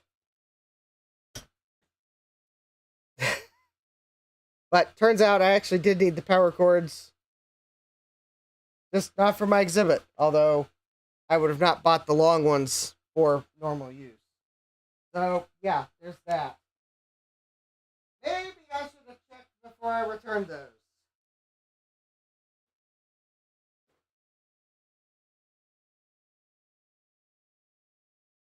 Because at one point I ordered a bunch of stuff just in case because it was stuff that I would have had a really hard time finding in town.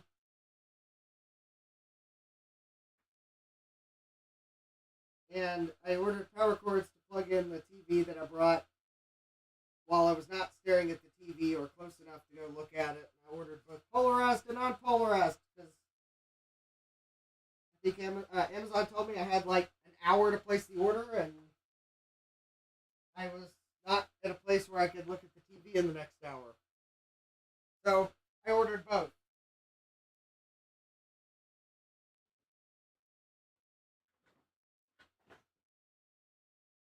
And then returned the ones I didn't use.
Alright, I guess I'll be ordering polarized power cords that are 6-foot length. Mike says, do like we do, just make one or just shove a regular figure 8 in there. Not gonna hurt it. Sylvestron says they're polarized so the internal fuse will blow in the live leg for safety, but meh. Alright, let me jam. Okay, I do have a regular figure 8. Let me grab it and we'll jam it.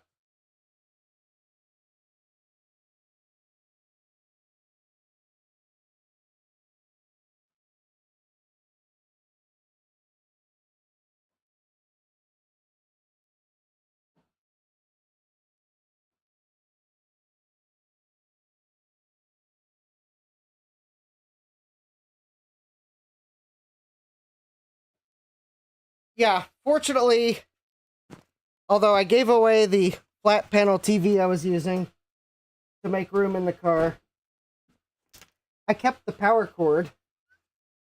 It's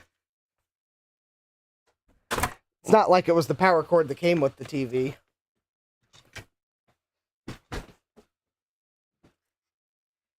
Because it's just a standard power cord. Now, I guess, Retro Fox, you were asking about the other TV. No one took the CR. I was also had a TV with VCR built in that I had also marked as free because I didn't know that if I had the room on the table or in my car or not to bring it back.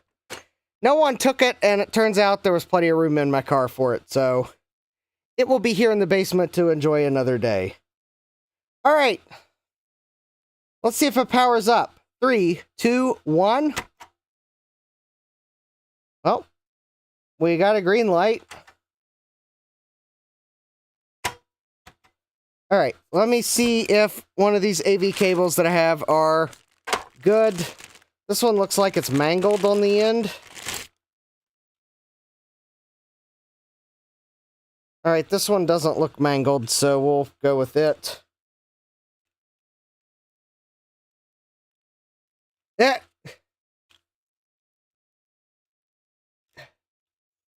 Yeah, I guess if it really was probably the flat panel TV that I really didn't have the room for because I couldn't really put much around it. All right, so I am going to use my TV instead of my scaler for this because I want to hear sound as well as video.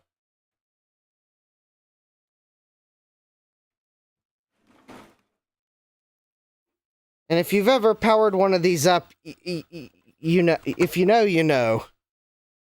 All right. All right, so it's plugged into my TV. 3, 2, 1.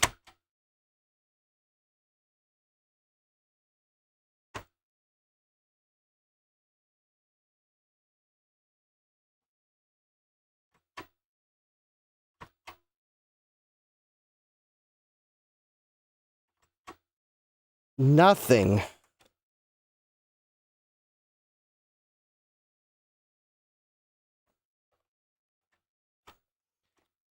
Did I put the cables in right? No, I think that one's marked video.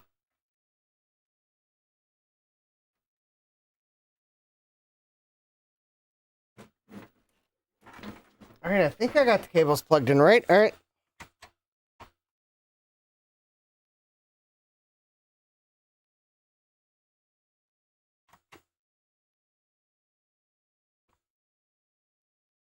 It's,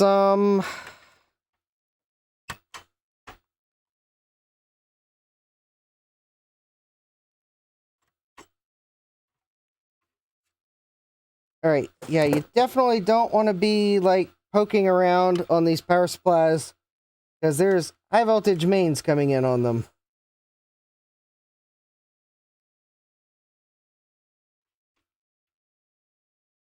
Oh, wait a minute. Oh, I think the reset button was jammed down. Let's try that again.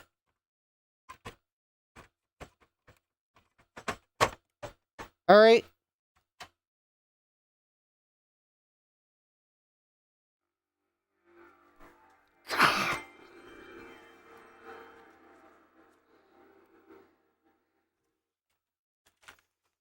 All right.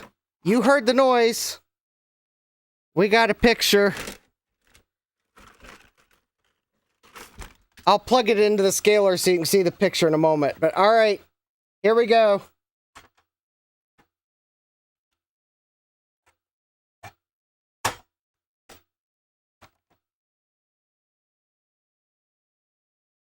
I think it's spinning up.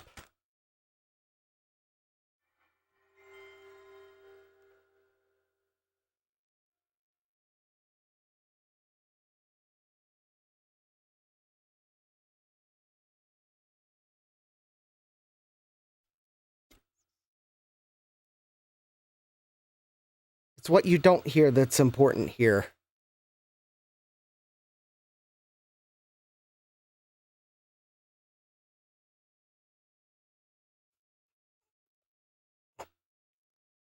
All right. Just wait.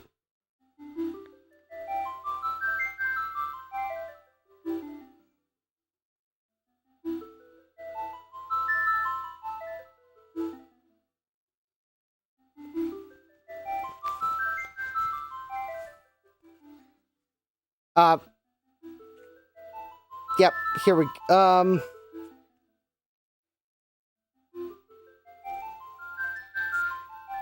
So it's kind of one of those, it's hard to move things and focus.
All right, my arm's getting tired. We'll have to, all right. Okay, so I think we pretty much know. I have confirmed. All right, oh, hi, Mike's Future Retro, welcome. Now, we're going through my consignment pickup. So I'd picked up this Sony PlayStation for $10. The seller couldn't test it because the open button was seized. Also, the reset button was stuck. So I need to pull it back open and clean the reset button. But it freaking works. I bought it thinking that there was a glimmer of a hope that if I unseized the buttons, that it would just work. And it turns out that my gut instinct was correct. Yeah, Mike says, I saw them, but I have a PlayStation 2, so yeah. Well, I have a PlayStation 2, but I have a soft spot for the PlayStation. Because I remember many a night in the dorms after doing homework. Okay, sometimes before doing homework, roommate would pull out the PlayStation 1 and Gauntlet Legacy, and we'd play some PlayStation 1. I think he also had a N64, but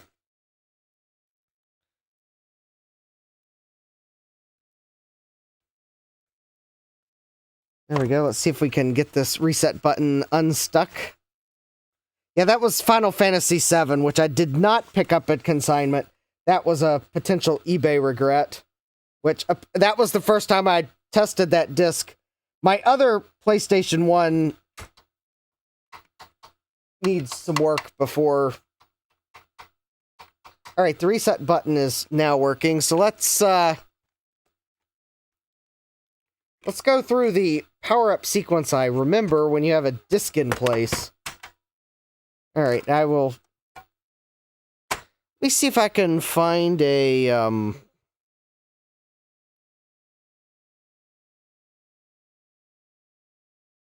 Somewhere I have a coupler. I'll just use Droid Cam because I don't know where it is. Mike says I did pick up an Apple II GS, though. Nice. Yeah, Mike says, but a lot of the 20 or so on the shelf, most looked easily enough to troubleshoot and fix. Yeah, I thought about grabbing one of the $20 ones because Gutbomb gave me mentioned a way I could have fixed the ones that won't read discs. But I decided to gamble for the $10 one because stuck button is easier than Gutbomb's fix.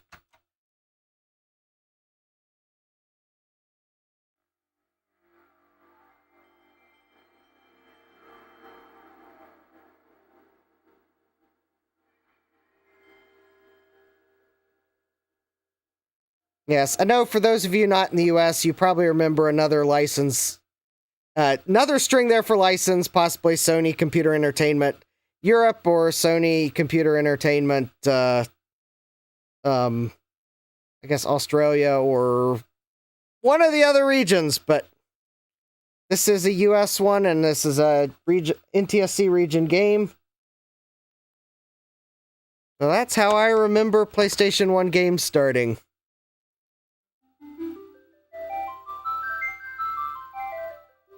And now if I hit the reset button, it doesn't stick anymore.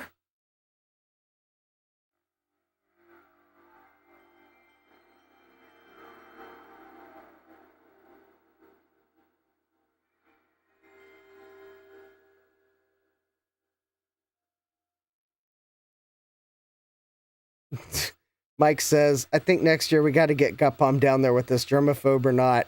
We'll have to do a boy in the bubble approach. Kooky Fox says, surprised the laser eye didn't need some cleaning. I am actually kind of surprised, too, that it didn't need cleaning. But there we go. I think for $10...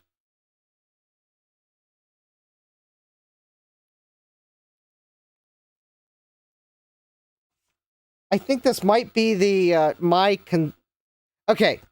So it is kind of hard to actually pick a favorite now that I think about the in-win case for $30, but no, I'm going to say, I think the PlayStation 1 with the seized button for $10, I'm going to have to call that my consignment find of the weekend.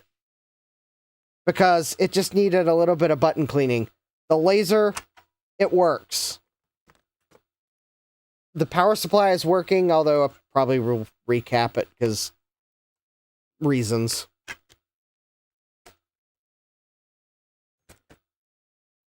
But yeah, that's like $10.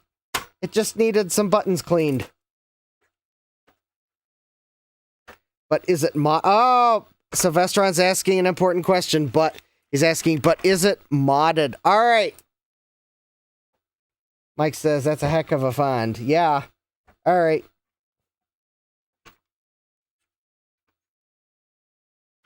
All right, let's figure it out. Is this modded or not? All right, we will find that out. Mike says, my suggestion to the VCF board is to have a VIP Friday night sale.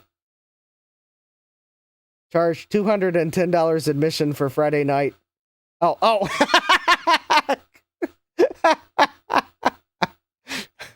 Okay, that would be the VVIP Friday night sale. Mike says, charge $10, not $210.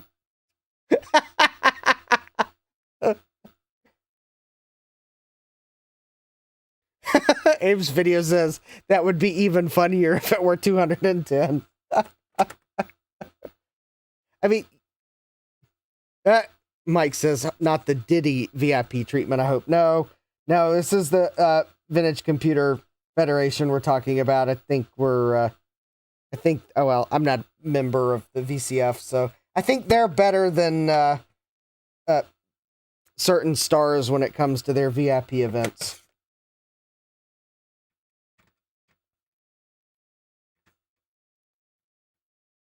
I mean, hey, even charge $20.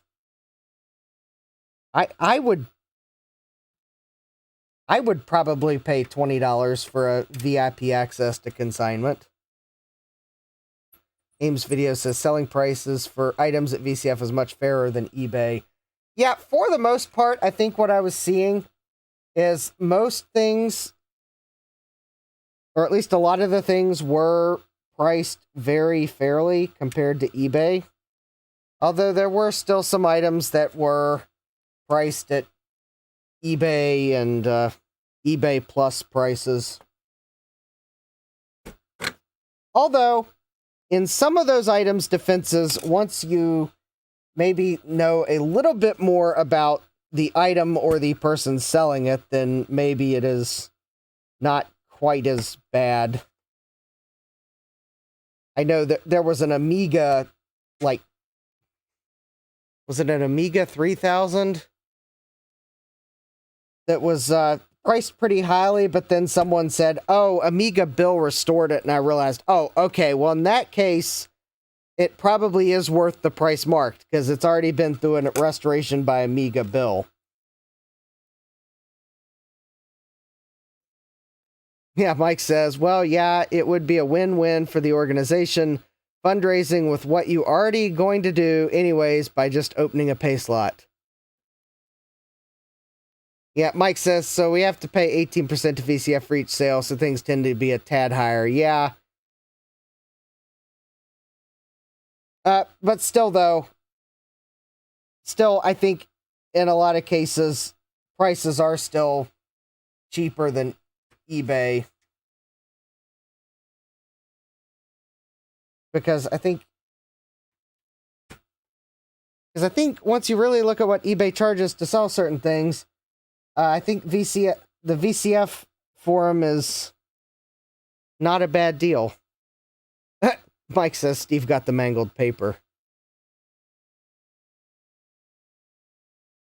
Kooky Fox says, not at this VCF, but at the swap meet, I've seen people grab free stuff off the free pile and put it on their table for sale. Always puts a bad taste in my mouth. Yeah, Mike's Future Retro says, overall pricing was decent compared to eBay if you know what the going prices are for an item. Yeah,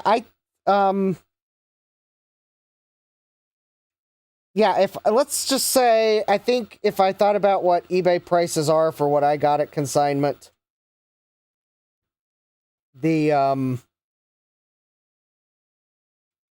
actually, I could tell you, I bought a PlayStation 1 a couple months ago on eBay, and I think I paid $30 for it. Now, granted, it's one of the early ones with the AV ports on it. And it was, I think, sold as not reading discs. So I think $10 for stuck buttons was more than a fair price compared to eBay. Beige cases on eBay can go for $100 or more. So I think $30 for a computer in a beige case is not a bad deal compared to eBay. Winner chicken dinner, I believe. So I just popped the shield off, and I think I see something that's not from Sony Computer Entertainment America. Unless they were installing things wrapped in electrical tape, Sylvesteron says, oh yeah, that's a good one. Let's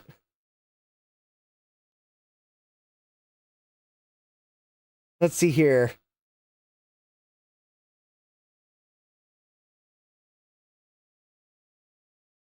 Yeah, let's see. Got some good chat here. Ames video says free pile is like diving through someone's closet. I only grabbed one thing from the free pile, and hopefully I can find it to possibly test it tonight. I don't know if it works or not. It's in one of the boxes somewhere. I am going to try to pull out what I bought from vendors, because I did buy a few things from vendors. Ames video says, I got the 70s era page of a gun magazine in the free pile. Also got some Windows 95 games. Nice. Retro Fox says, I think I'm just spoiled because the prices in consignment seemed high to me. Not everything, but a lot of what I looked at. Yeah, by the time I got there, there was a lot of the higher price stuff still there. Mike says, I thought $80 was fair for a working 2GS, but $75 would have been better. Maybe just the computer on or power cord or keyboard. Yeah. I mean, I think $80 for a working 2GS is... I mean, it's not a bad deal. Yeah, a little bit less would have been like a really good deal. $80 isn't bad, especially if it's working and clean. So yeah, I would have. I mean, $80 for 2GS, I would have been, if I needed one, that would probably been a price I would pay. Yeah, Mike says $80 for 2GS isn't bad if it works. Yeah, if it was working, I think $80 is a price I would pay. Obviously, I'm always going to say I would love to pay less than that, but yeah, Ames video says on eBay once I saw a dude selling a 700 megahertz Pentium 2 system for like $600. Yeah, I've seen things like that too. Yeah. Yeah, Sylvestron confirms this is a good one. Looks like a classic pick dead bug. Yep. Mike says nice. You got a decent. Oh yeah, I gotta pull the laptop out of the box too. So Mike's Mess gave me a ThinkPad. So anyways, I'll get that out of the box as well. One of the items that I bought from vendors is under it, so I will have to pull it out of the box. So don't worry, Mike. DN says, I should make a free pile and take it with me to the next VCF. My 2GS was free, but it's going to be about $300 in fuel to drive to Texas and get it. Pennywise, pound foolish. That's me. Mike says, I got my 2GS for $50 in 2018, but spent $125 for the monitor and $50 for the keyboard. Mike says, I know this for $80 at 9:15 a.m. on Saturday. By the time lunchtime came around, it would be gone. Yeah. Had the 2GS up and running on the first try. Nice. Good job, Mike's Future Retro. All right, so we got... So anyways, if anyone's wondering, this is a mod chip. So yeah. And we'll leave it at that, because YouTube can be funny. So apparently, someone has modded this PlayStation 1. All right, so now we know. Not only did I get a $10 PlayStation 1 that worked after I unseized the buttons, but, well, it's, we'll call it fully compatible with probably anything that I would be sticking into it. We'll put it that way.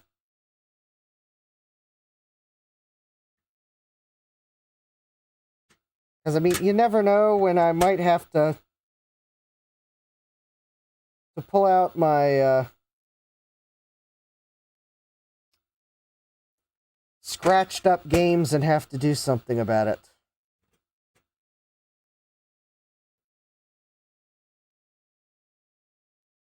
Alright, let's see if I can get these screws back in. And we'll put this back together. Yeah, Mike's Future Retro says, I was hoping those Power Mac G5s for $40 would come down to $20. Oh, I just need to look for the arrows. That's my... There we go.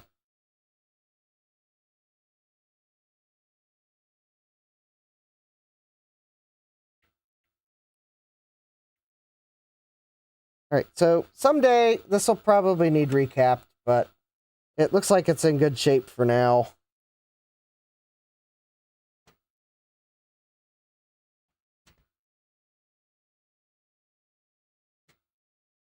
I think there might be a screw missing, but whatever. Mike's Mess says, I have a dual 1.8 G5 that I can't seem to pay anyone to take. Come get it.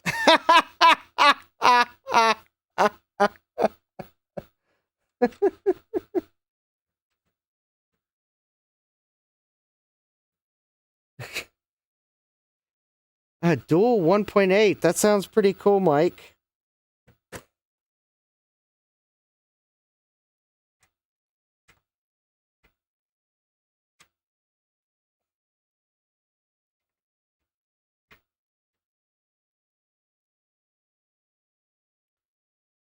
Sounds like a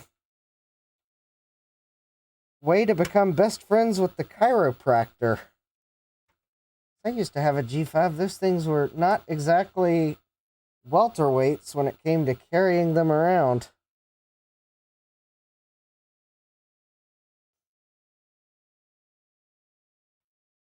Alright.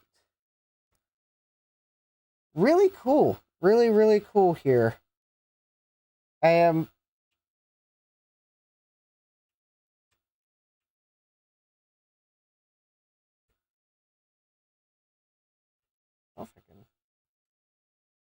Oh, I guess I did push that. Okay, that is it. Alright. So, I guess let's make sure I got this thing back together. Oh, one I have has corrosion damage, like it was stored in a damp garage. Yeah. That is the problem with some of them.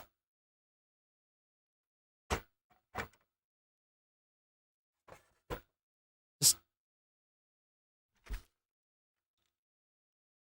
got stored poorly and... Alright, so let's make sure I got this thing back together. At least till...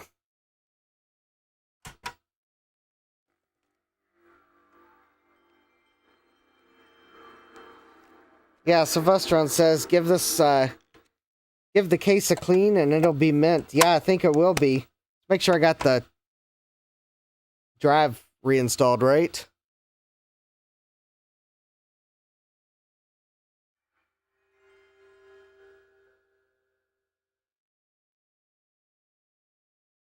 Yep, alright. I just need to put the screws back in the bottom. But I'll,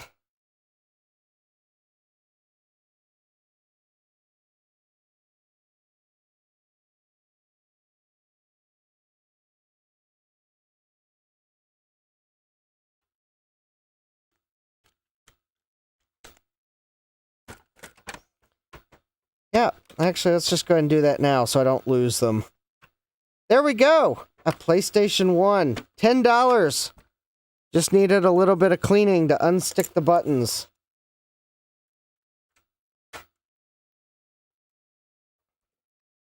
Sometimes you win and sometimes you lose when you take the gamble on a... Can't test it because the buttons are seized. And this time, I won, and... I don't know who the seller was.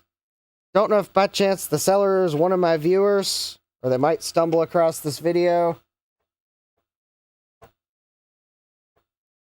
Thank you for the good deal on a PlayStation 1.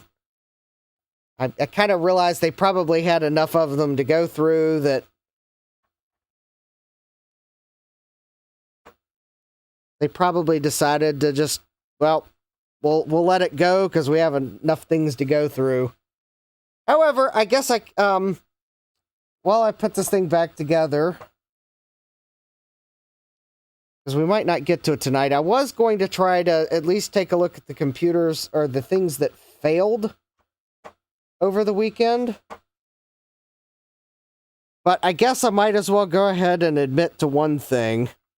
So I did have 3 things, or well, I had 2 things confirm fail, and 1 thing that might have failed over the weekend. And if we have time, we'll try to test them.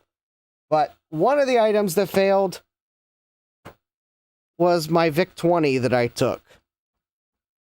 It was working at some point on Saturday, but by Sunday morning when I went to power up my exhibit, it was powering up to garbage characters.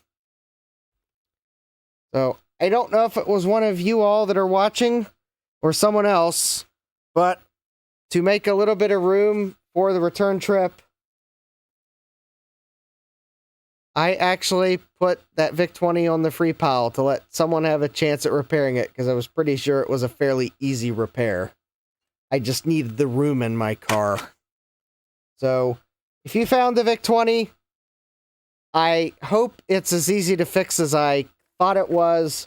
But yeah, the VIC-20 was one of the items that failed during the event.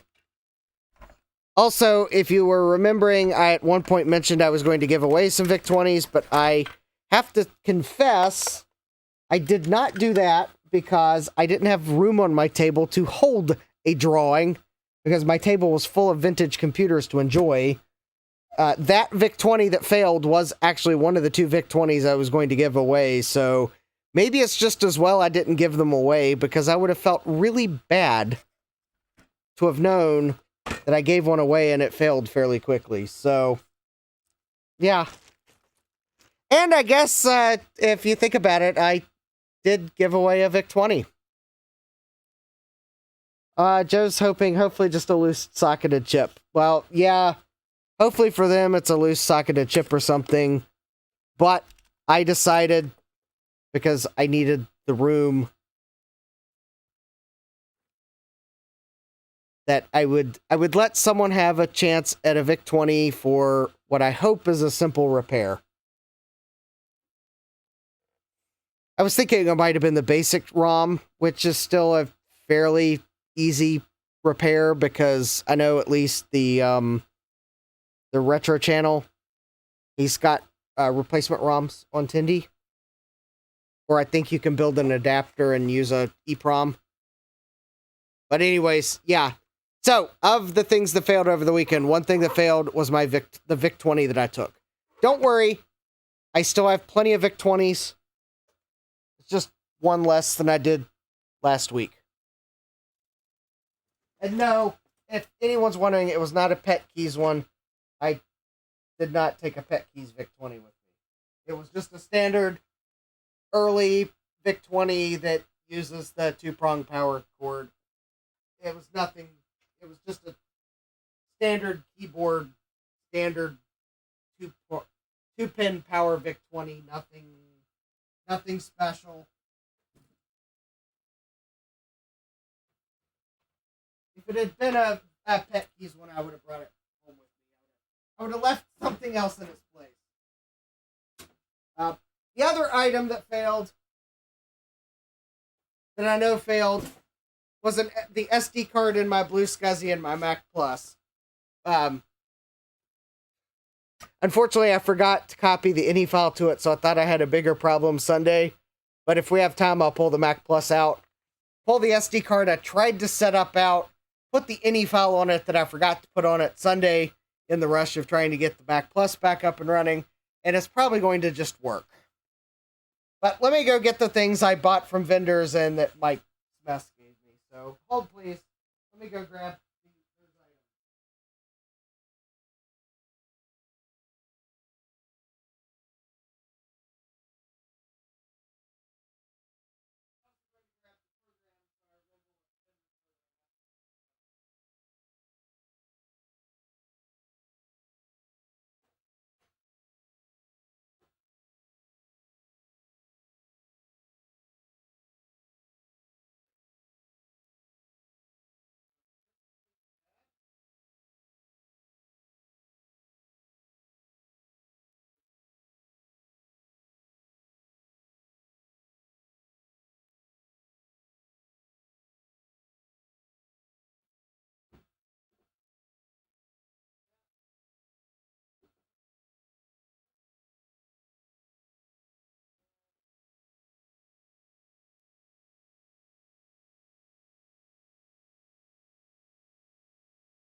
This isn't like everything, because I think I've got a sticker upstairs that I bought. I'll show you all later. I'm not going upstairs for one sticker. All right, so let's go through the items that... Oh, also these are some items that I got from exhibit tables. So that I remember where things came from, I have grabbed the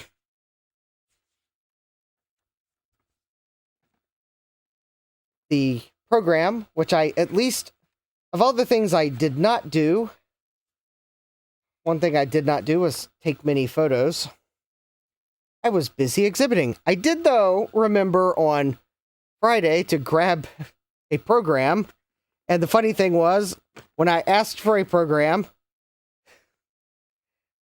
I was handed two, because two different people went to reach for programs, and they both handed them to me at the same exact time. So I have 2 copies of the program, which will be cool for memories. Also, somewhere I have some t-shirts. Oh, I remember where the t-shirts are. Hold, please, because I think they're pretty cool.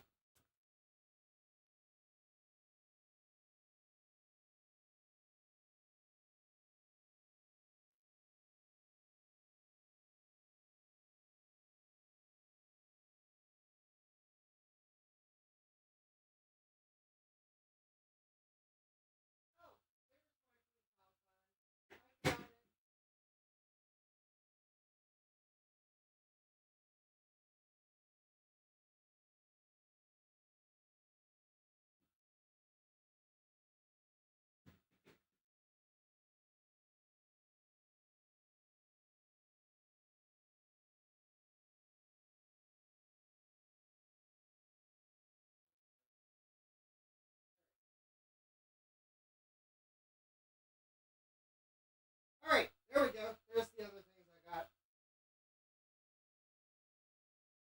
All right, we will have to test this Pentium 3 processor. All right. So, I think we'll start with the t-shirts. So let me go to big cam mode. All right, so I did pick up one of this year's show t-shirts. So this was the t-shirt for this year's show. The Sound of Vintage was the theme of the show. And it's got the Amiga 1000 on it with the Boing Ball. So there we go. Vintage Computer Federation, the Sound of Vintage. So, yes. So I got me a show t-shirt for this year.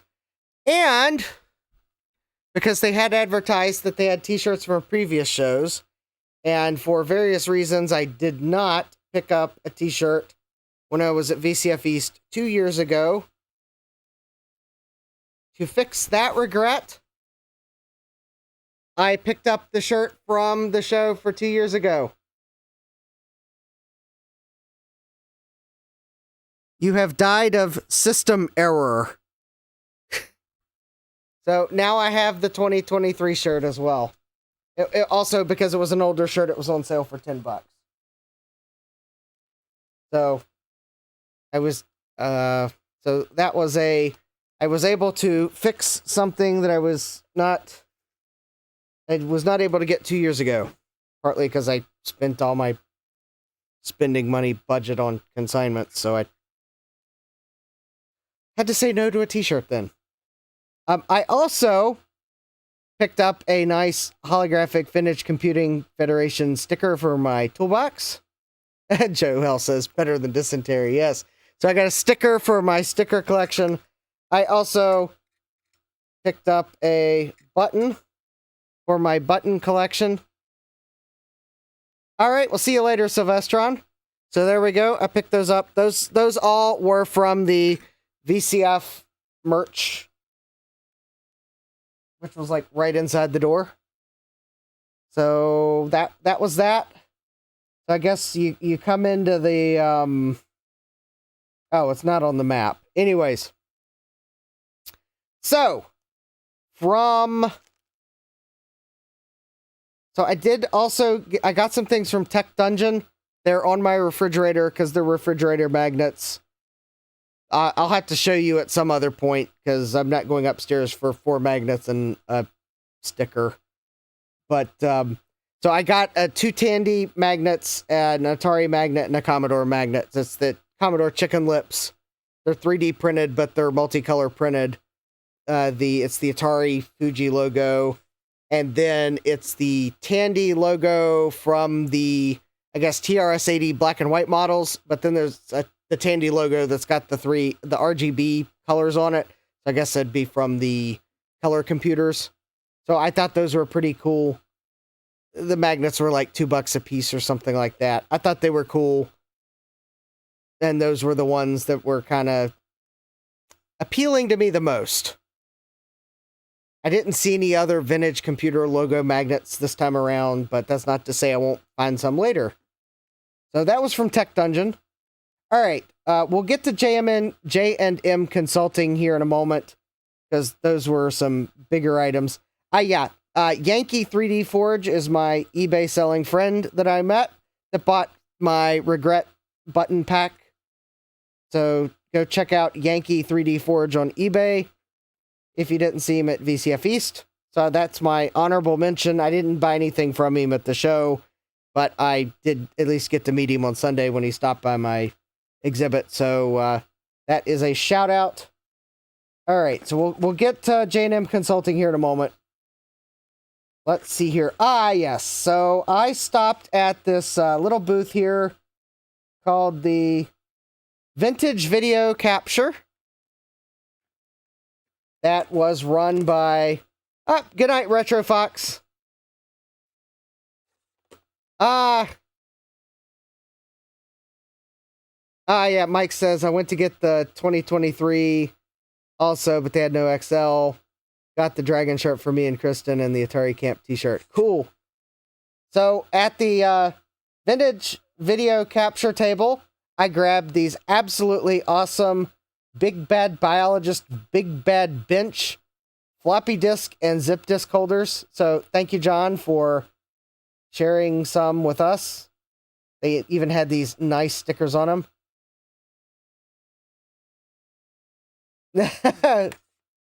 And Mike says, waiting on Justin to be added to the Hall of Fame lanyard badge collection. Yes, I don't have a lanyard badge yet for VCF, but someday. But thanks to Tom Barber, though, I do have a Rontopus. I have no idea what I'm going to use this for, but I'm apparently the keeper of it now. So thanks, Tom Barber.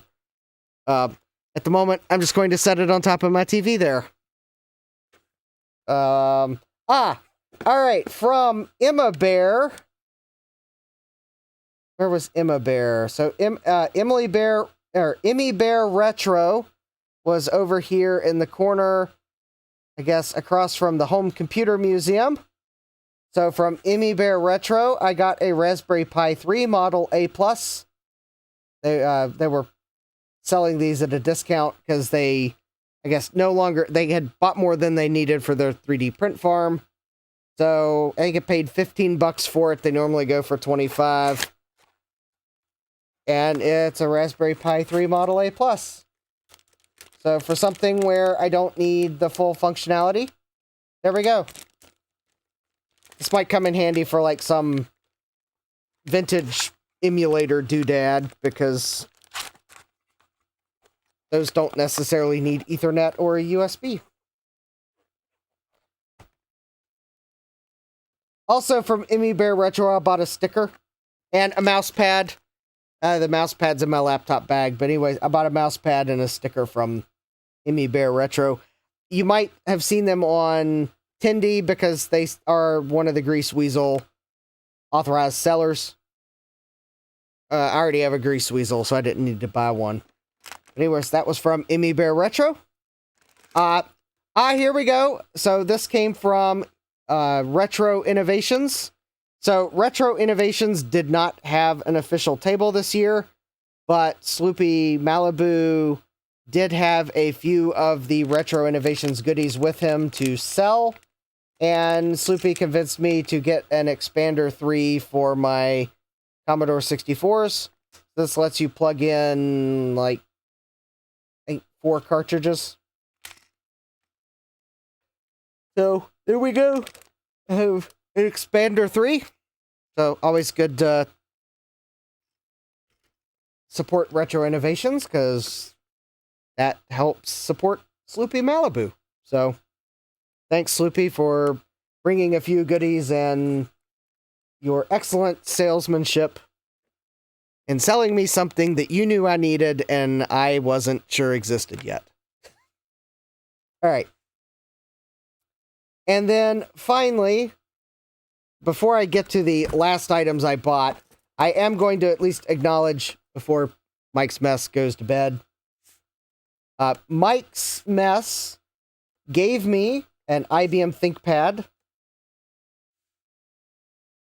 Although if I ever decide I no longer want it, Mike's Mess wants it back. So that is okay, Mike. Anyways, we have a ThinkPad that I am going to have to get a power adapter for. So I can't power it up tonight. Well, I can try. Oh, there's no battery in it. So no, we will not be powering it up tonight. I haven't had enough time to attempt to find a power adapter for it yet. So, Jeremy says, what the fun? A Rontopus? I didn't know what to call it, Jeremy. You tell me. It's a Ron head on an 8-legged sea creature thing. Oh, Mike says there is a battery in it. Okay. Duh, there is a battery in it. Okay. So we're going to press the power button. Oh, the battery might need charged, though.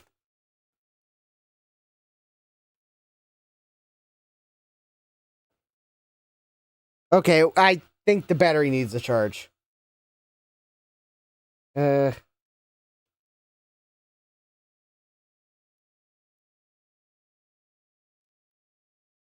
Mike says it's likely dead. All right, so the battery will need charged. I will have to get a charger. It looks like not only do I have a Rontopus, but I have a Ron sticker to watch me while I watch this. Jeremy says the Rontopus is just freakishly weird. Mike says it has a 6-cell high capacity battery. All right, so I'll have to get a charge. Anyways, it is an X60S ThinkPad, and it looks pretty cool.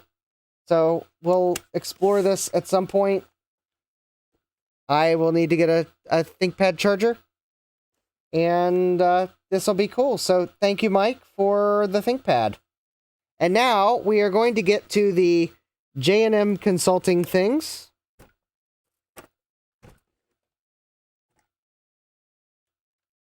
So the first thing I bought from them, this was actually Saturday morning, I got one of their joysticks because the joystick I had brought with me was apparently not working, even though I thought it was working.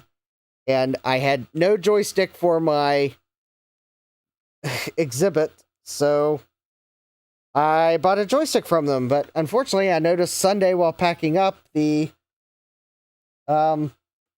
plastic shell on the connector is, like, not snapping together, so... Oh, I think maybe there was a wire in the way.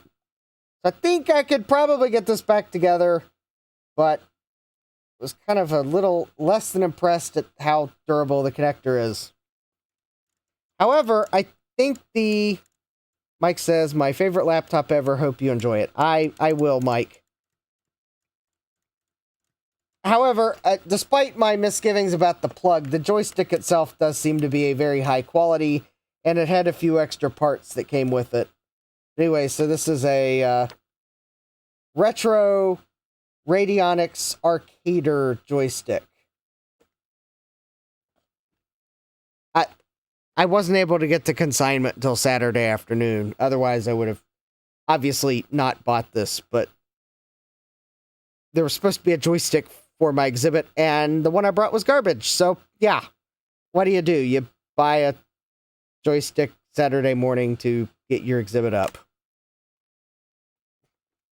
These aren't exactly cheap, which is kind of why I'm a bit disappointed in the quality of the plug, but the mechanics itself of the joystick, though, feels pretty nice, so...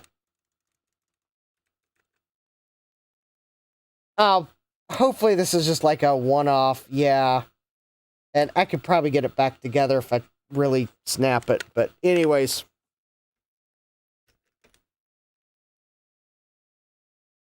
It's also possible someone on the exhibit did something well, no, I'm not implying that someone swapped it, but it's also possible someone tried unplugging it from where I had it plugged in, because the DIN 9 connector on the computer it was plugged into did have a death grip on it. Possible they were trying to unplug it to plug it in another computer, but anyways. Finally, the one thing I bought, and this I kind of hem and hawed about it, but I picked up a Retro Chip Tester Pro kit. Oh. Yes, that's where I put that photo. I need to put that photo in a safe spot. So anyways, I will, at some point in the near future, because I have been wanting a retro chip tester. Mike says, did you see those idiots at the totally normal computing table? Nothing was normal there. Yeah, I saw them, and yeah, it was anything but normal. Anyway, so I bought a Retro Chip Tester Pro kit from J&M Consulting. Otherwise, I think they're otherwise known as AmericanRetro.shop. So it's got the parts, it's got the PCBs. Now, this is just the standard kit. So it does not have, I didn't buy the case. I didn't buy any of the extra adapters. I'll get those later. But at least I will, once I get this together, have a retro chip tester. Because it's kind of one of those things I've wanted to make testing things easier.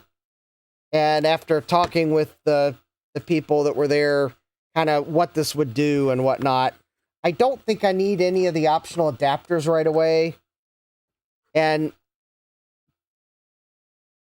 we'll, I'll get the case later, or possibly could even make one. Yeah, Mike says, build your own chip tester. Yeah, BYOCT. Yeah, build your own chip tester. That's basically what it is. So anyways, we will have some, I will have some build live streams. I'm sure this will take a couple live streams to put together in its entirety. But yeah, and I'll have one of the chip testers. I guess what drew me to this one was that it pretty much, as it comes, it'll test anything I would need to. So, it was also, yeah, kind of a, I'd thought about it, but, and finally fell for one. So anyways,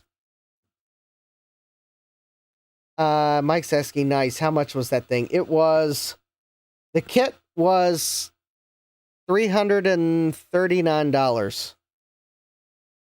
These are, not cheap. Assembled, they're like $500 and some dollars. Yeah, the case would have been an extra, like, damn, Mike says, eep. Yeah, the case was an extra $70. I'll get that later. Let me get the thing together, and then we'll talk about a case. Yeah, they're not cheap. I mean, the one from back, there's you can get one from Backbit that's a bit cheaper, but I'd thought about getting it as well, but I guess I finally decided this was the one I really wanted, so I just went ahead and bit the bullet to get it at they are there at the show, so I don't have to pay shipping, and, well, I was not charged sales tax. And I did word that in a very specific way for reasons. And if you're wondering, it's because in Virginia, I still have to pay sales tax. So I didn't get out of paying sales tax. I'll just have to manually remit it.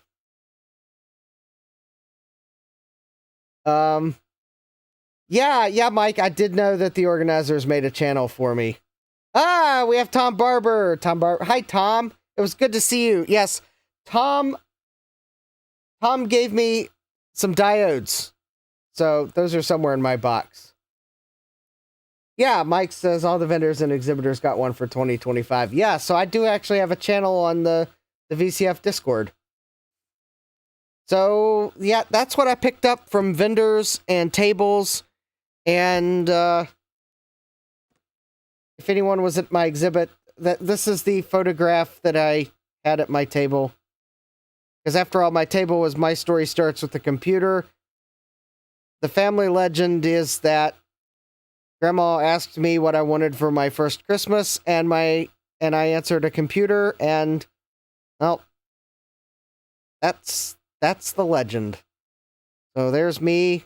I think that's about around my first Christmas, and who knows, I might have just asked Grandma for a computer right then and there. Yeah, so... Oh, and Tom Barber gave me some pickled jelly beans as well. Those were awesome. I'll have to figure out where to get some more. Don't knock them unless you try them, because I was kind of apprehensive until Tom gave me some to try, and they're actually... I thought they were way better than you would think. All right, and then finally, I guess from things I picked up, I did find the Pentium 3 processor I found at Consignment. It is a Pentium 3 500. I don't know if it works or not. It looks like it came out of a well, I was about to say Dell. Well, that does say part number, not FRU. I was saying Dell, but then I thought I saw an FRU number and was going to say, nope, that's IBM. But no, maybe that is from a Dell. Tom's asking, forgot to ask both Justin and Mike, making it to the swap meet at System Source at the end of the month. Yes, I am going to try to make it to the swap meet at the end of the month.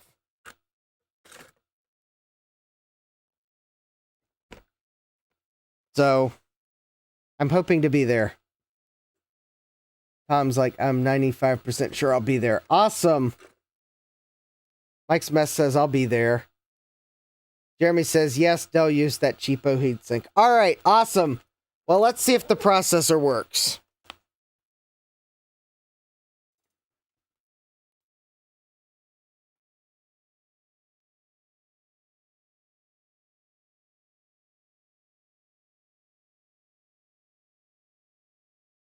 What better way to test it than to pull that beige PC back up on the bench?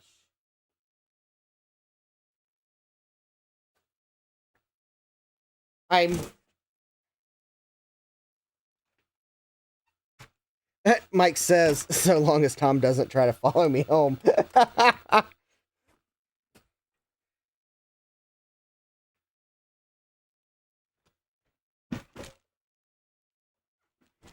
I think RetroTech Chris might be going to try to make it too, so that'll be good. Chris and I might carpool up. Because I'm also going to try to make it to the... there's a meetup at the library. I forget which library it is, but it's up in Northern Virginia. There's a meetup the following weekend, and I'm going to try to make it to that as well. That, I'm not expecting folks to drive in from long distances for that, because it's not a very long event. And it's really the kind of the Northern Virginia retro computing. But Northern Virginia is not that far away from me, so I'm going to try to make it to that one if I can. Alright, so I just extracted the Pentium 2 processor from this computer I bought at Consignment because I'm going to jam the Pentium 3 in the board. I mean, it may or may not work. It depends on what BIOS is on this board.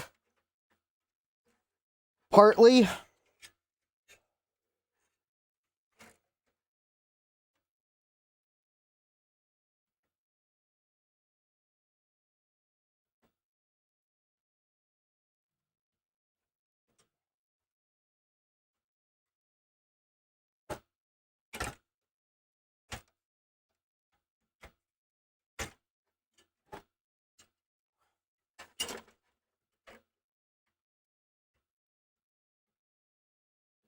Oh, I may have to remove the...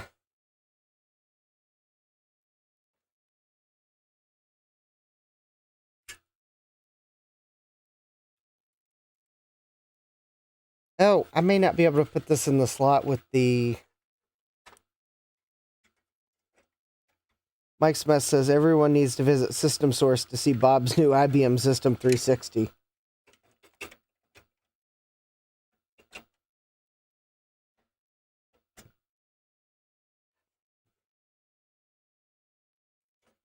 Oh, I'm going to have to remove the processor retention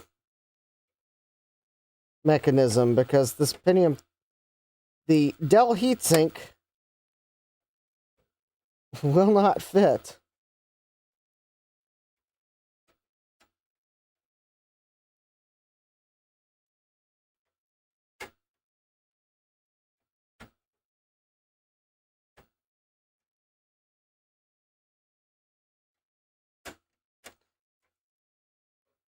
Alright, fine. Mike says, Maryland is a 5-hour drive for me. Is System Source worth the drive?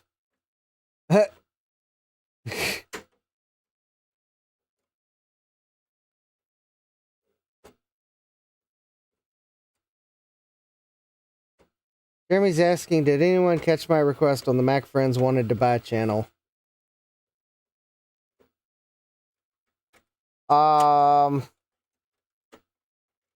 I saw it, but I don't remember what you were looking for, Jeremy.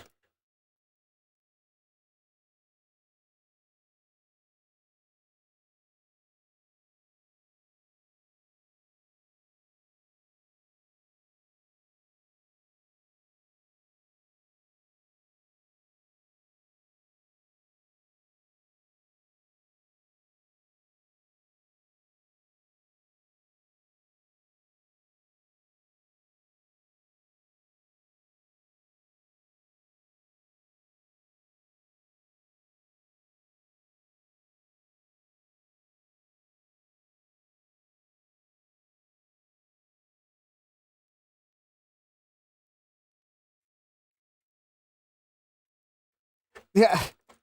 So.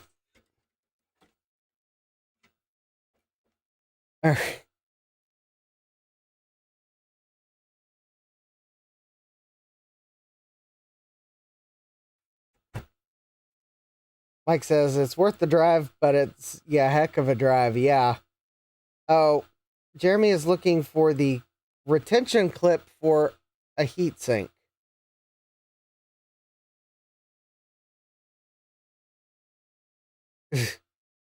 Mike's, yeah, the System Source swap meet is in Hunt Valley, Maryland, which is a suburb of Baltimore that's north of Baltimore. System Source is conveniently located in an industrial park. I mean, at least if you drive north from the DC area, you don't have to go through any of the tunnels to get there, so that's a plus.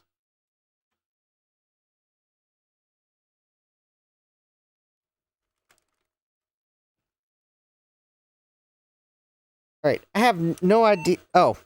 It would probably help if I plugged the VGA cable in, right? Like that? Oh! Well, okay, so the BIOS is not necessarily detecting the processor as a Pentium 3. It may need a BIOS update, but yeah.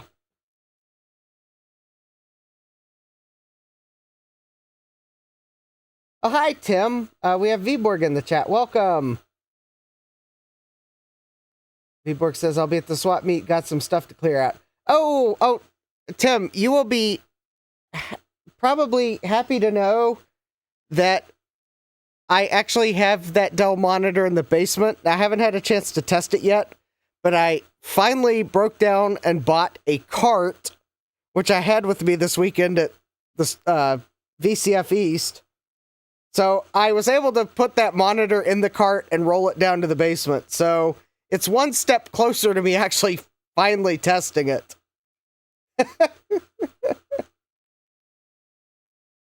Mike says, I feel a little off, like I'm inviting myself to a party that I had no invite to.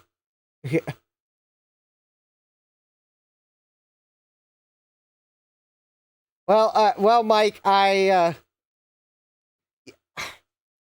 you are certainly free to attend, but I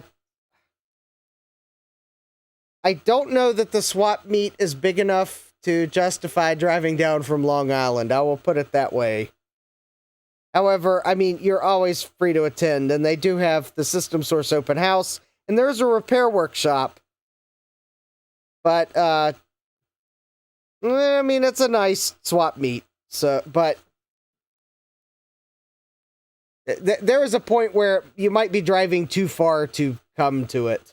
But yeah, as Vborg says, though, the System Source people are great, friendly people, yes. Mike Smith says, I will bestow upon you G5 if you come. And Thomas Armstrong says, party crasher. I mean, then again, I don't know how far exactly Long Island is from Maryland because I've never actually routed it, but all right, Jeremy, as far as your request goes, I have a retention clip for a Socket 7 motherboard. However, my question is, will the retention clip fit your heatsink? Because it's not like there was one. I've seen multiple designs for retention clips. Of course, granted, I think I have the retention clip. I should maybe phrase it that way. And it is, there is a heatsink that goes with it. But if I can find that clip, it's yours, but with the caveat of I can't guarantee it's going to fit your heatsink. If I can find it, I'll send you a picture first. Maybe that might help.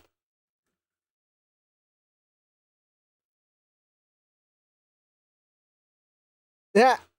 Mike says, then I'm inviting everyone to Long Island Retro Video Game Show in August and hope Hawker event this summer in Queens, New York, where they filmed Men in Black.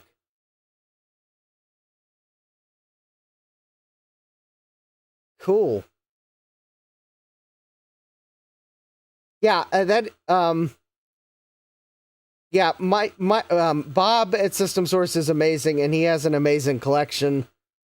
And just if you're, and even some of his pieces he doesn't have at the Maryland Museum at the moment are amazing. Like, for example, I don't know if you're subscribed to Usagi Electric's channel, but he's been restoring a, oh,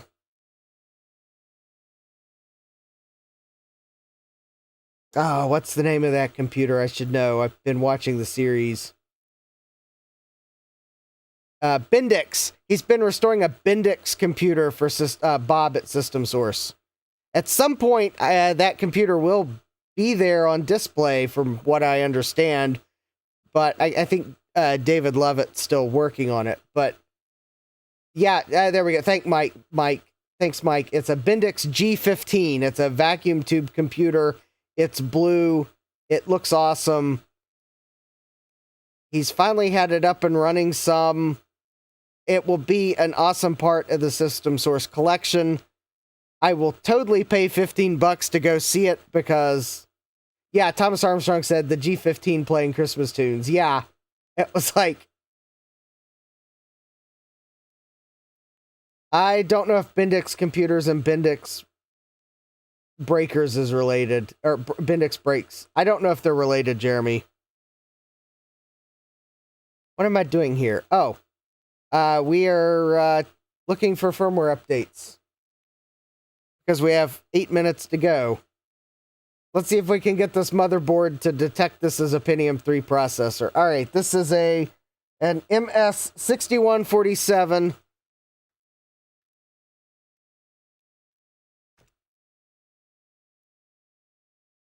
Oh, wait a minute. This board's not on the retro web? No way. Oh, maybe there's a hyphen in the model name. All right, MS-6147. Sometimes... Oh, there we go. Okay, apparently the actual part number of the board has a hyphen, even though it's not silk screened with a hyphen. All right. Mike says they sold the computer division to CDC in the 60s. Oh, there we go. I guess it is related. Mike Mess says Bendix Breaks, same company. All right. Tom says, I think there's a second G15 at the VCF Museum in New Jersey that someone said once Usagi is done with the one he has now, he's going to take a look at the other one. Yeah, Tom, I think I did hear that. Mike says Long Island is another 80 miles north and east from Wall, New Jersey. Viborg says it's still on the MSI website.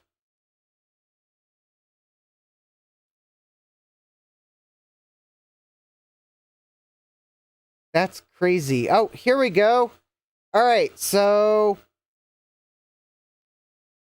we have version 1.1 of the BIOS now. Wait a minute, MSI. Okay. My brain just processed the implications of it still on the MSI website. Service. All right, now I gotta pull this up. All right, MSI. All right. MS 6147.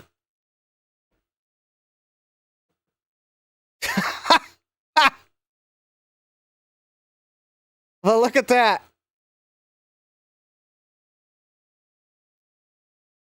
Yeah, there we go.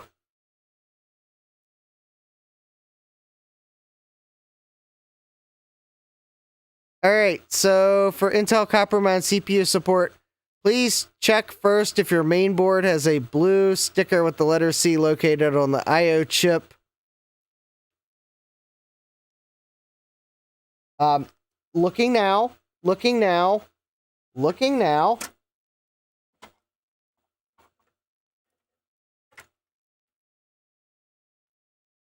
Aww. There is no... No. Alright, so this board is not going to support Coppermine. There is no blue sticker on the I/O chip. Alright, well...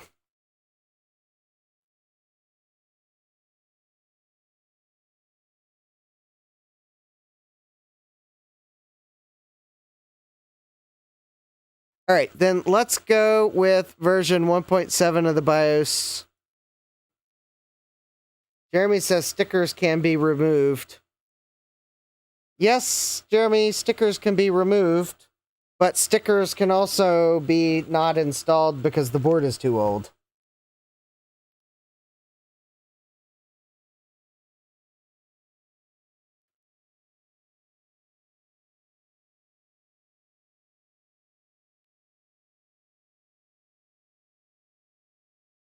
Therefore, I kind of have to assume that this cannot support a Coppermine CPU.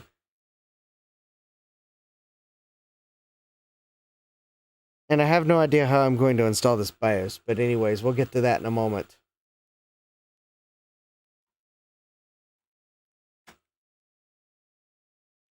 Mike says, if I get the time and my minivan is fixed in time, I'll go to the system source, but definitely going to the June swap at the VCF East location.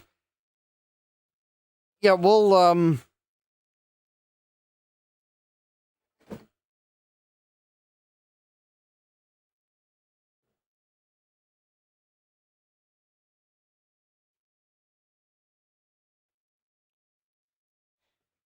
yeah, I don't know if I'm going to make it to the June swap in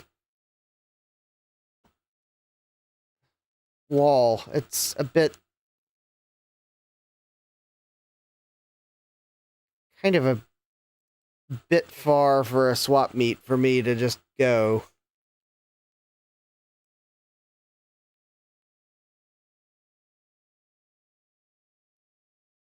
All right, so I'm making a disk that I can try to update this BIOS. Hold, please.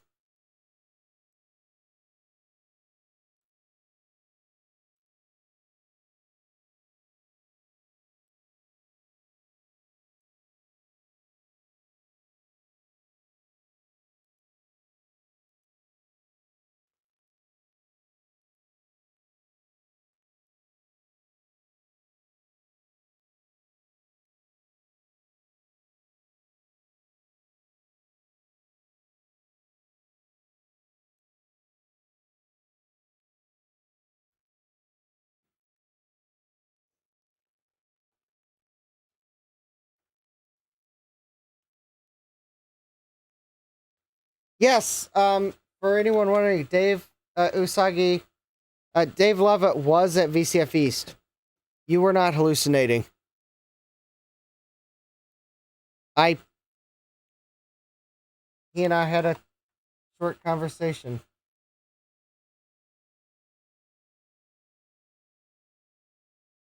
He suggested I might try multi-streaming on Twitch and YouTube again. So I may try it again, although that'll require me to subscribe to a multi-stream software because I don't have fiber internet to be able to do 2 streams direct.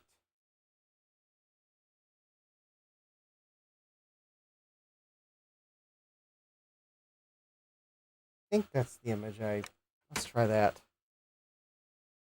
Yes, LGR Clint was there. Whoop. Wrong keyboard. Oh, I forgot to plug a keyboard in. That might help if I plug the keyboard in. Yeah, I saw Clint. I ran into him on Friday, although he stopped by my table on Saturday. But yeah, I was setting up my table and I exit the building to get more stuff out of my car, and lo and behold, I just about run him over with my cart. And I immediately recognized who he was. And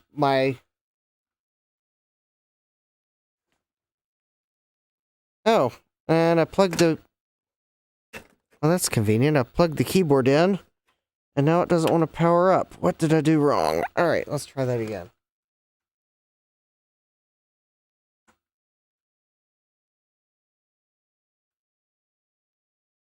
Might need the motherboard might need recapped. There we go. It's actually powering up. There we go. Yeah, LGR Clint was there. I spoke with him. He told me that he was there to just check things out because I think from what I heard, or the implication was, he wanted to see what the show was like this year because he thought he might exhibit next year or be there in some capacity next year on a more official basis. But he just kind of wanted to get the feel of the land this year. So I think he was there. Pay no attention to the errors.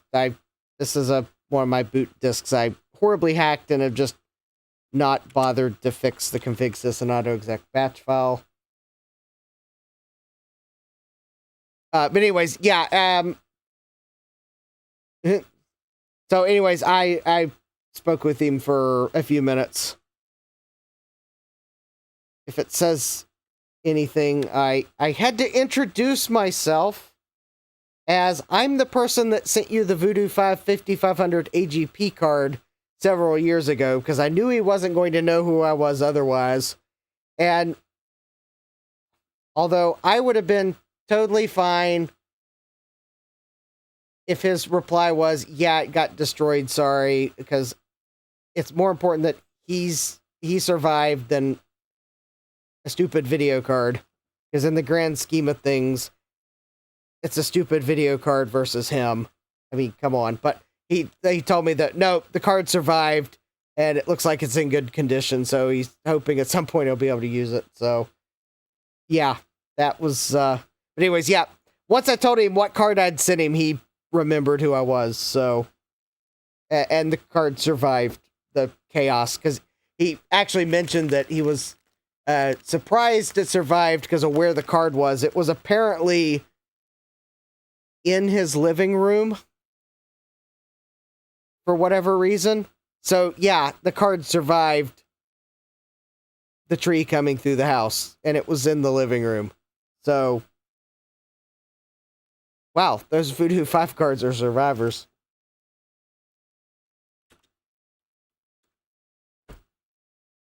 Yeah, and Tom says it sounded like there was some good progress on his house, too. Yeah, I talked with him about that, and I got the impression that it was still probably going to be a couple months before he'd be in, but I want to say he did say there's now a roof. The roof's repaired. Or I might be getting that mixed up with another video I watched of some guy that's rebuilding his house in Philadelphia. But anyways, but yeah, there's, yeah, okay. I'm not getting it mixed up with okay, so I'm subscribed to a YouTube channel of a guy that's rebuilding a row house in Philadelphia. He finally got a roof on his row house. But yep, Tom's pointing out that Clint also did say that there's walls and a roof. Okay. Oh, hey! Tom says, you watch that Philly guy too? Chris Haida or whatever? Yeah! I found his channel. It's just, he's good. I couldn't resist watching him rebuild a row house. Thomas Armstrong says, roofs are handy. Yeah, I like his style of video and his artwork. So sometimes I'll subscribe to channels to learn other YouTubers' styles. And I don't mind a good home restoration channel. In fact, if it says anything, when I got to the motel and turned the TV on, I pretty much went straight to HGTV because it's like the only channel where I know what I'm going to find. Tom says his channel is awesome and makes me feel better about the state of my house. Lol. Yeah, okay, so Tom Haida, I think that's his name.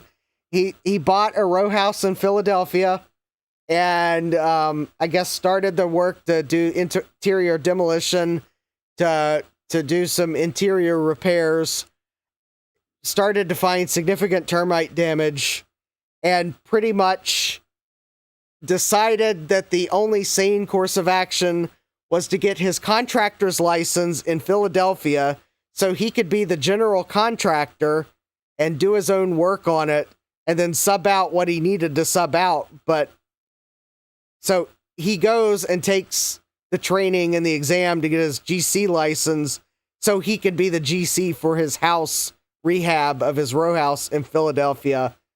He also seems to be quite the artist, because if you see his thumbnails, I think they're drawings he's made of, like, conceptual drawings of row houses. I like his style. He seems to be a pretty good artist, or at least of the art. Yep, Tom Barber just linked him, so... but yeah, apparently Tom Haida is now under roof as well. I don't know that he has walls yet, but he at least has a roof. So... Sometimes it's the small things when you're completely rehabbing your row house. Yeah, Tom Barber says he had to like remove the entire middle section because of the crazy termite damage to all the wood. Yeah, it was crazy. Oh, yeah, Chris Hytha. Thank you. Yeah, Hytha. Chris Hytha. So yeah, if you like home renovation, because I know sometimes we can't always be watching computer content. I know it can be very interesting, but so I'm going to give a shout out to Chris Hytha. It's definitely a channel that's not computing related that I would say go check it out. All right, Thomas Armstrong's asking, does anyone watch Joe's Classic Arcades? Yes, I do, Thomas. Also, while we were at VCF East, let's get this board flashed here. I did go to Silverball Pinball Museum. So I am glad that both RetroTech Chris and Commodore Z insisted that I go. George says home improvement is not a far cry from tech interest. Yeah. Oh, hi, George. Welcome. Yeah, Thomas Armstrong says they are a nice family show.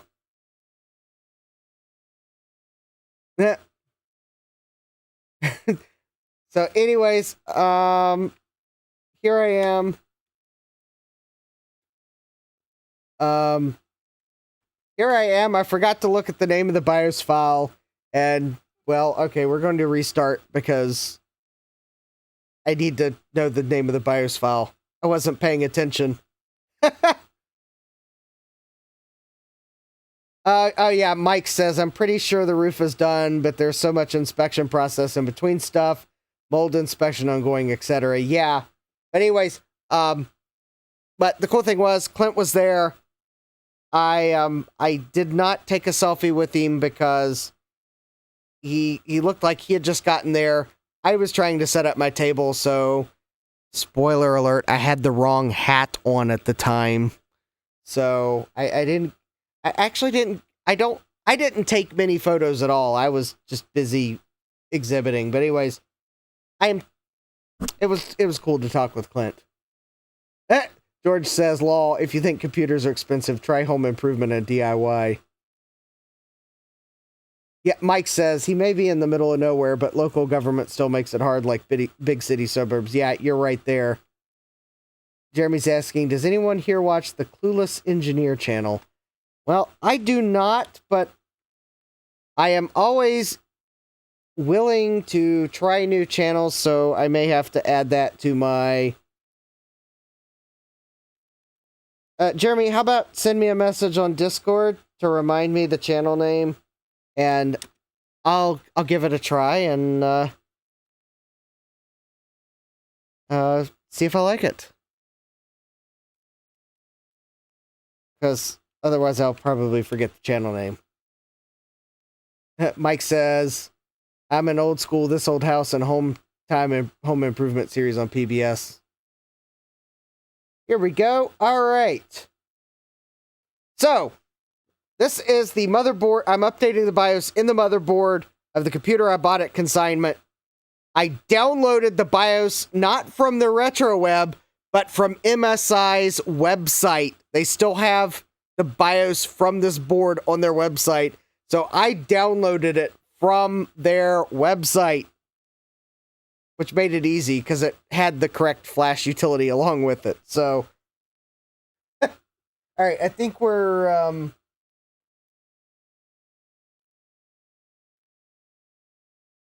no, I don't know what it's doing, actually. We have a flashing cursor and,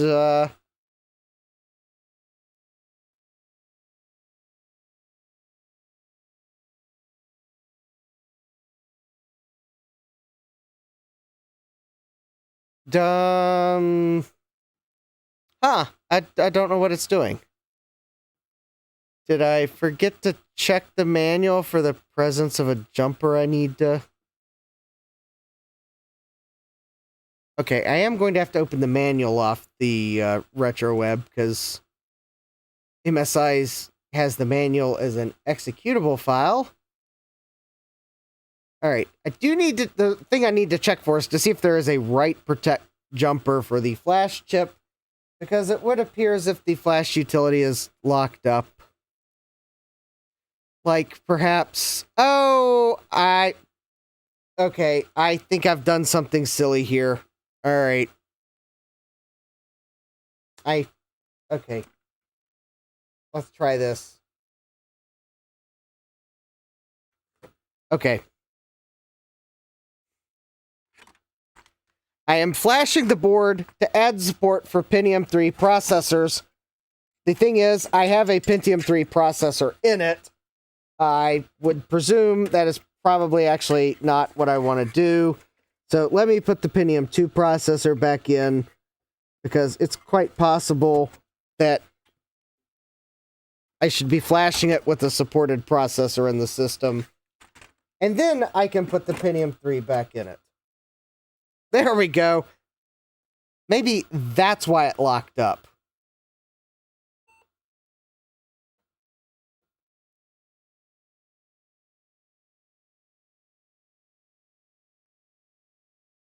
Oh, yeah, Mike. I knew it was worth going. It was just one of those, I had been standing all day and was tired and required a little extra encouragement to go. But it was kind of hard to say no when Commodore Z also chimed in and said I should go. He's a really cool guy. Yeah, I'm looking at the manual now to see if it has a flash jumper, but it did dawn on me that I'm flashing it to add support for Pentium 3. I probably should have a Pentium 2 processor in the system to flash it, and then I can put the Pentium 3 back.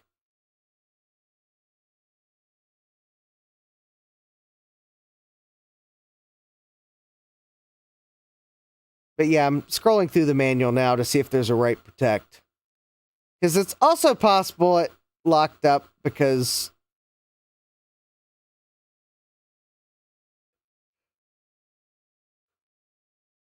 there's a write protect. Although usually flash utilities will just tell you it's write protected, but I don't know. Could be an older version of the write flash utility.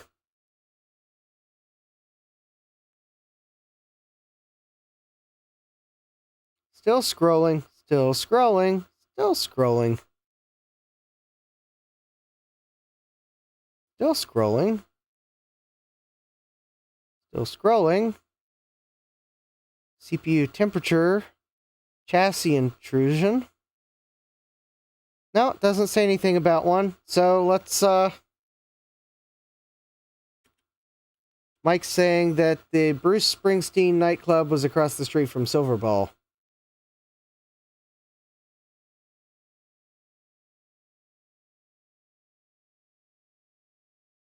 Yeah, MSL, yeah, it's probably a self-extracting executable, but I'll just get the PDF from the RetroWeb. Alright, AWD FL708 W647 MS17.bin.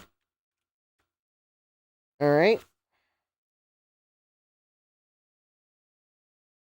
So let's see, it's just reading the bin file, and we got the checksum.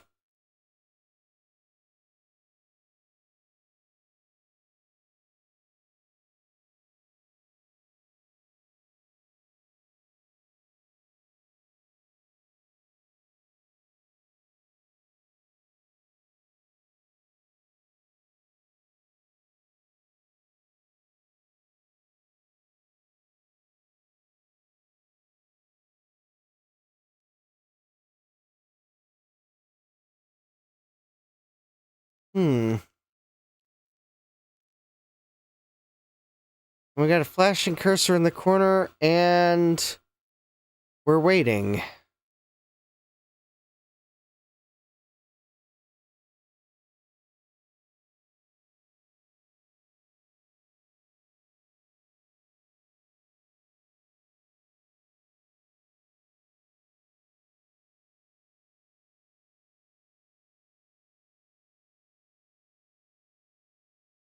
Did I read the flash.doc file? No, I did not. Because I don't have a utility on this disk to read it.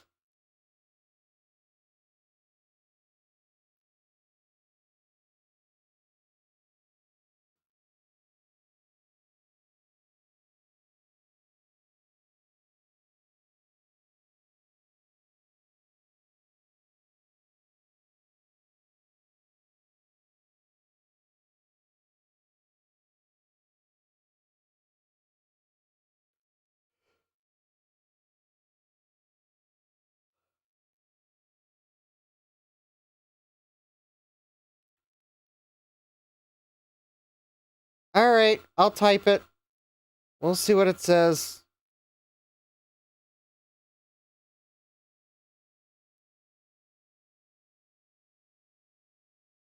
I don't know why it keeps seemingly crashing.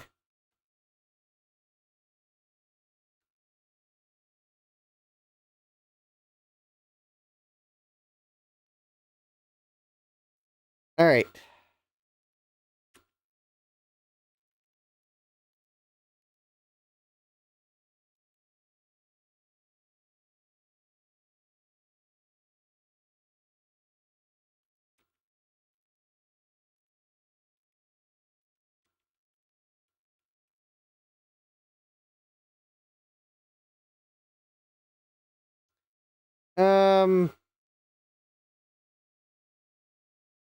I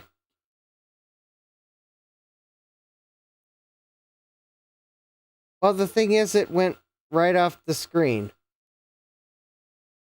But I don't have the more command, so I can't page it.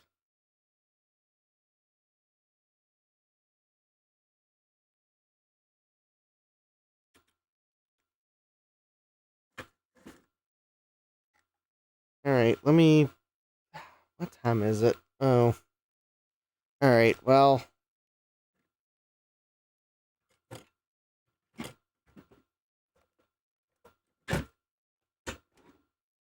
Okay. W647 MS17.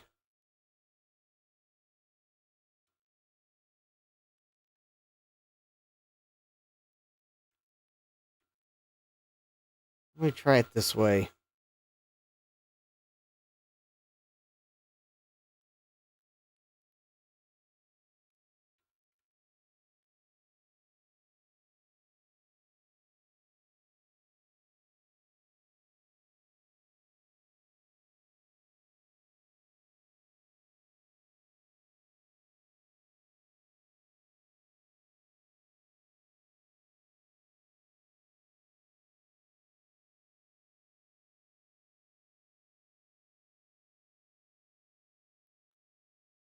Oh.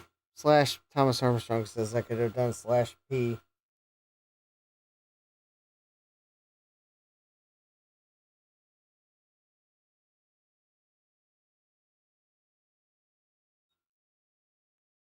Well, it seems to be locked up again. It's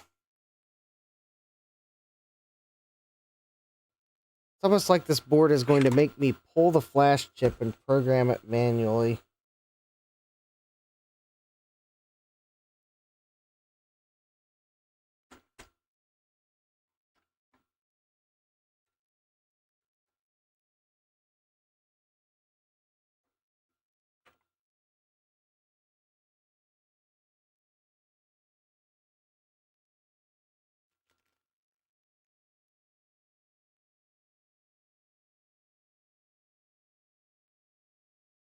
Why does it say flash type hyphen? Mikey. Oh, hi, Mikey. Welcome. Viborg says spaces. I don't know why it says flash type hyphen. Thomas Armstrong says most flash chips need V+. I mean, this board should be able to flash its own BIOS chip. I doubt someone's gone around and just put a random BIOS chip in it. I mean, that is a valid version for this board.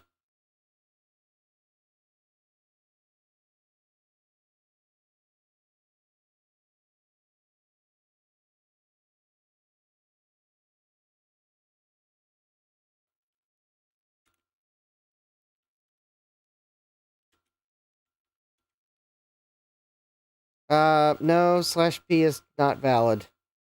I don't know why it says hyphen.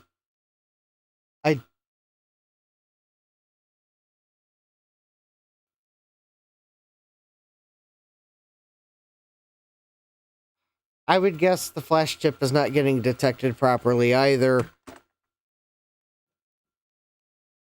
It is not a problem I can solve tonight.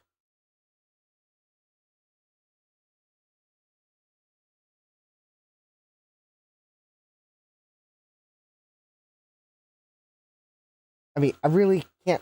I don't know why it's not working. It's a MSI MS6147 version 1 BX chipset. The board is still on MSI's website. I downloaded the BIOS update from MSI's website. I downloaded version 1.7 because this board doesn't support copper mine CPUs, so I don't see any need of downloading 1.8. Although I guess I can download 1.8 and see if there's a different version of the flash utility with it. But I'm not going to flash 1.8 because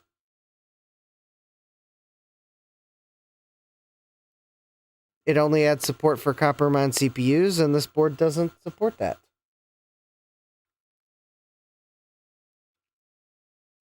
At least that's what the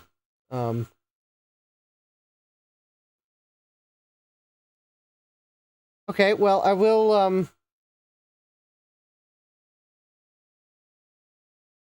although it does appear as if the well, I guess I could read the text file that Oh, well, I guess I could read flash.doc now on this computer because I downloaded the later version.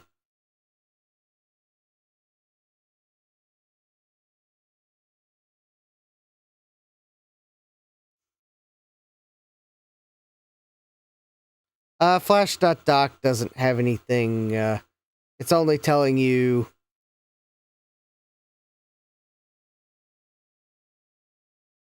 yeah, there's nothing important there. Okay, so there is a later version of the award flash utility, though.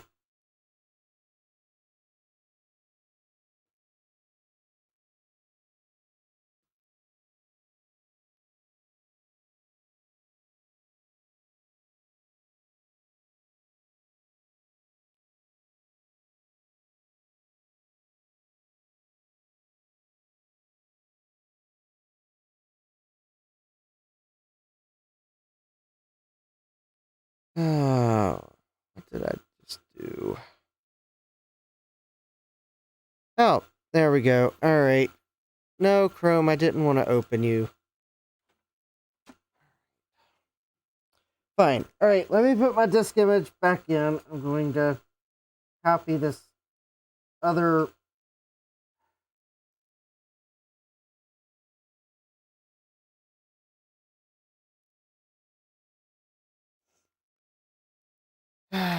other version of a word flash on it. Maybe it'll actually detect the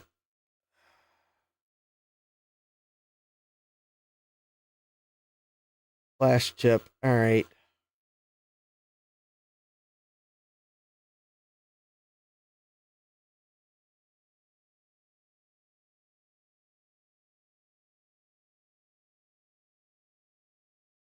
All right, there we go. It's version 7.41 instead of 7.08. Still going to try to flash the same BIOS version because I don't see any need to add copper mine support to a board that doesn't support it. All right.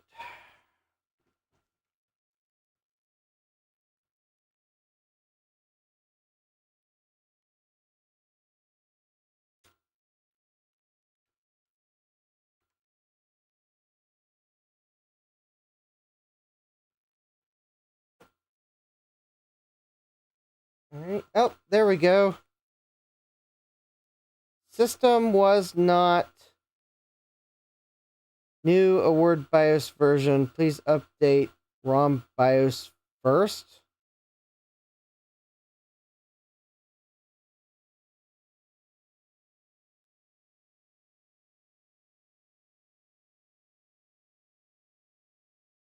Do I want to save BIOS?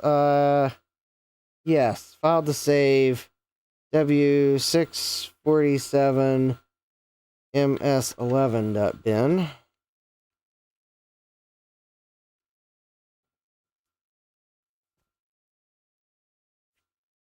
Just in case I really mess it up. There we go.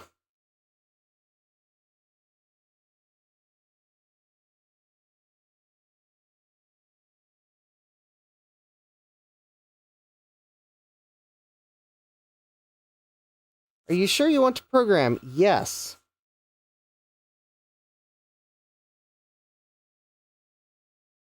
We are full sending.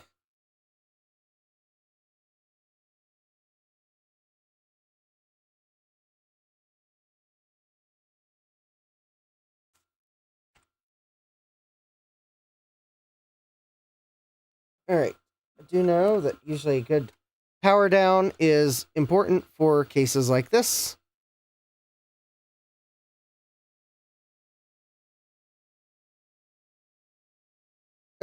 Feedborg says, "Hi, we see you're trying to download Chrome. Did you know Edge is just as good? We swear. I mean, please, no one uses it. Oh, you're serious? Okay. I mean, are you sure? Oh, okay. No, I just happened to accidentally launch Chrome, which is only installed on this computer for joining Dave's stream."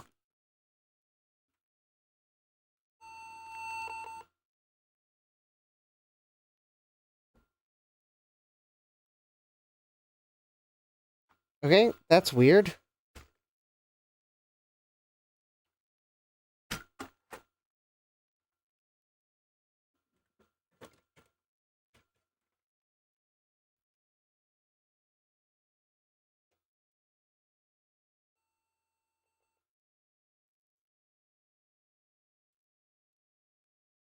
Oh, and, well, now the...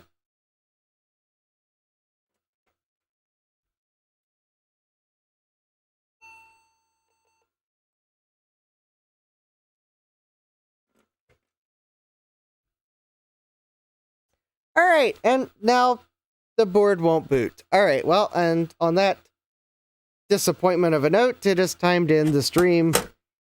I guess I'll have to figure out what I messed up later. Luckily, I saved the old BIOS because it's beep, beep, beep.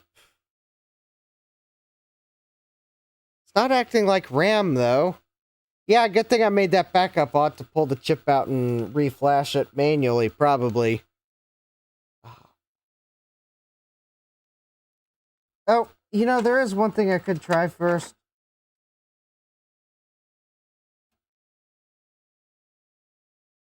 Because I see the jumper here. Let me clear the BIOS settings. We'll try that one thing. Just to make sure, because it could be a simple matter of I really needed to clear the BIOS settings before trying to boot again. I'm going to double check that the jumper I just moved is the clear BIOS jumper.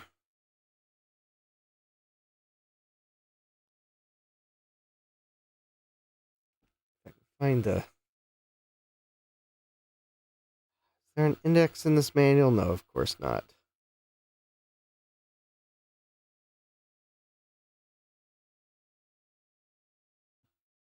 Actually, I think I did move it, so we're probably good. Alright.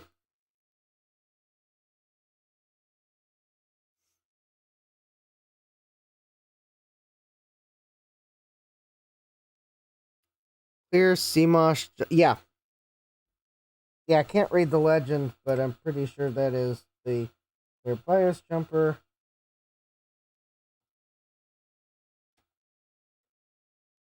Alright, one last try.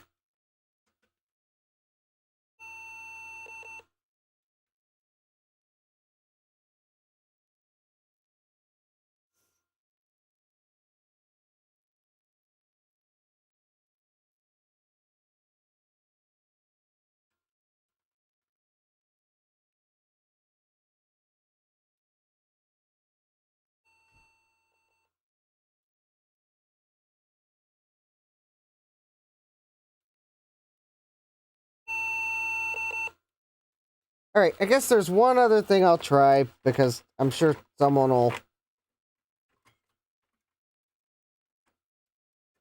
ask if I don't. Alright, so maybe... Because one thing I did do is when I grabbed memory, I grabbed the 256 megabyte memory stick, which is technically not supported by this motherboard.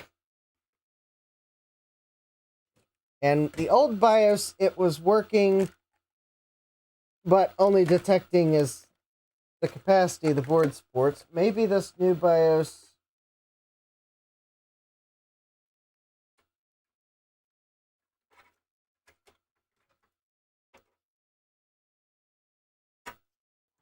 is not as forgiving. So I have a 64 megabyte PC100 DIMM here at the ready. I think it works.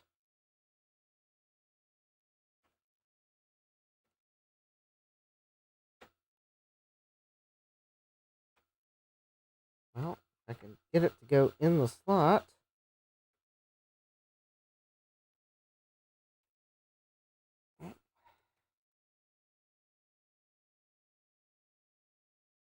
Hold, please. I can't get the memory to go in the slot.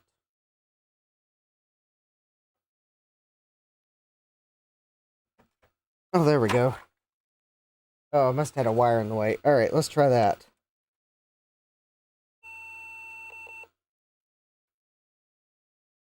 Alright, well, obviously I,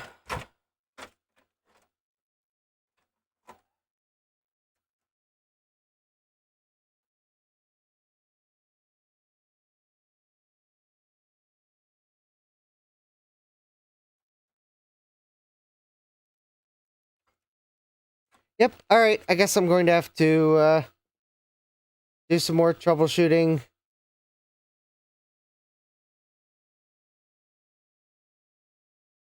Yes. Oh, hi, Sad Mac. Welcome.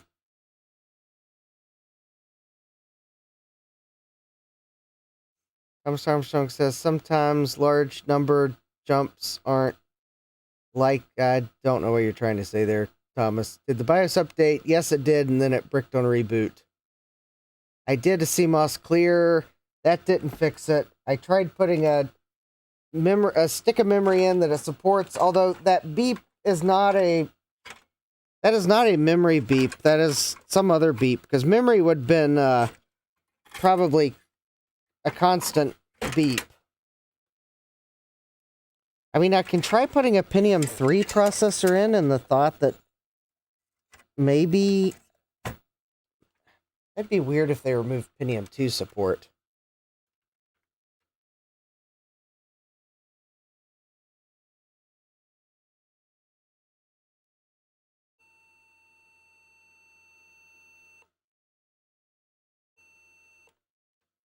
Okay, that was a Pentium 3. It does not like the Pentium 3 now whatsoever. Can you flash the EEPROM out of the board? Well, yes I can, but probably not tonight, because it is like way too late. So we'll have to do it later. Because I'm at the point now where it's not going to happen tonight. So, yep, apparently I bricked my brand new Pentium 2/Pentium 3 computer. So I have the backup of the BIOS image. It's on my, it's on here, so I can reflash it outside the board. Thomas Armstrong says, oops, forgot you're on the East Coast. Yeah, I was going to try to wrap the stream, and then I thought I'd try one last thing, and now I really am going to wrap the stream, because if I keep doing one last thing, then I'll be going to work with no sleep. Yeah, we'll, I don't know. Probably won't look at it Thursday. I'll probably put this on my repair pile. But anyways, yeah, there's the tool I was looking for, but it's too late to try to manually flash the chip. So anyways, I thank you all for joining me on this stream where we took a look at, like, some of the things I picked up at VCF East and talked about the trip otherwise. So thank you all for joining me. So Thursday, I haven't totally decided what I'm going to be streaming about, because I did buy that Retro Chip Tester Pro. So I may start to put that together. I keep bumping this. Oh, well, I guess I do have the Style Writer scheduled for a stream, so. VBorg says next stream, BIOS reflash and Dell monitor testing. We'll see. I do have a reason why I might bump the Style Writers to another night. As much as I'd like to get them working, it's no longer Macintosh, so it's kind of less pressing. But anyways, we'll see what I decide to do on Thursday. So I hope you smash that like button if you like it when I get to go to events like VCF East. Subscribe and turn on notifications so you know when I go live next. I'll figure out tomorrow night, or I guess later today, given what time it is, what I'm doing Thursday night. I hope to see you there. So I don't have what I need for the little cube, Jeremy, that the SOM module is being elusive at buying it at a reasonable price. The shipping on that SOM module is as much as the SOM module, and I haven't ordered one yet because of the shipping cost. So if I can find a way to order it at a more reasonable price, such as maybe the Llama ITX project does another pre-order for the SOM, then I will order one from them, because then I think it'll be like $70 plus a more reasonable amount of shipping, which is better than like $120 total. Seriously, even ordering from the distributor, which I thought was in the States, it was like $120. So I want to build it, but I also do not want to spend as much in shipping as the SOM costs to get one. And I don't really want to order 3. Because the other weird thing is their limit is 3, which still doesn't really make the shipping price appealing. But anyways, that's a matter for another day. Yeah, I'll have to. I haven't forgotten about that, but every time I check to try to see if there's another option for ordering the SOM, I realize that all options are still charging way too much in shipping. And we won't even start about the fact that at some point there'll be tariffs on top of that, but well, that's another story for another day, I guess. But anyways, I hope you all will join me Thursday for whatever I decide to do. I'll figure that out later today. Maybe we will look at the Style Writers after all. Maybe we'll continue looking at this PC. Although, just if anyone knows, I bought this thing really for the case. So if I bump this motherboard out for another motherboard, then I hope no one is offended, because I bought it for the case, really.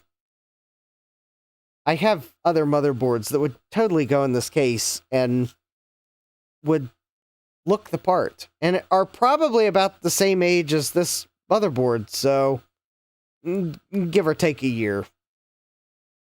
So anyways, I hope you all have a great rest of your day. Hope to see you all here next time. Take care, and God bless. Computerized Start is brought to you by my awesome patrons on Patreon,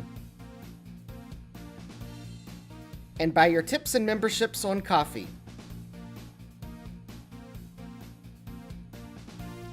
These and other channel supporters make my live streams possible.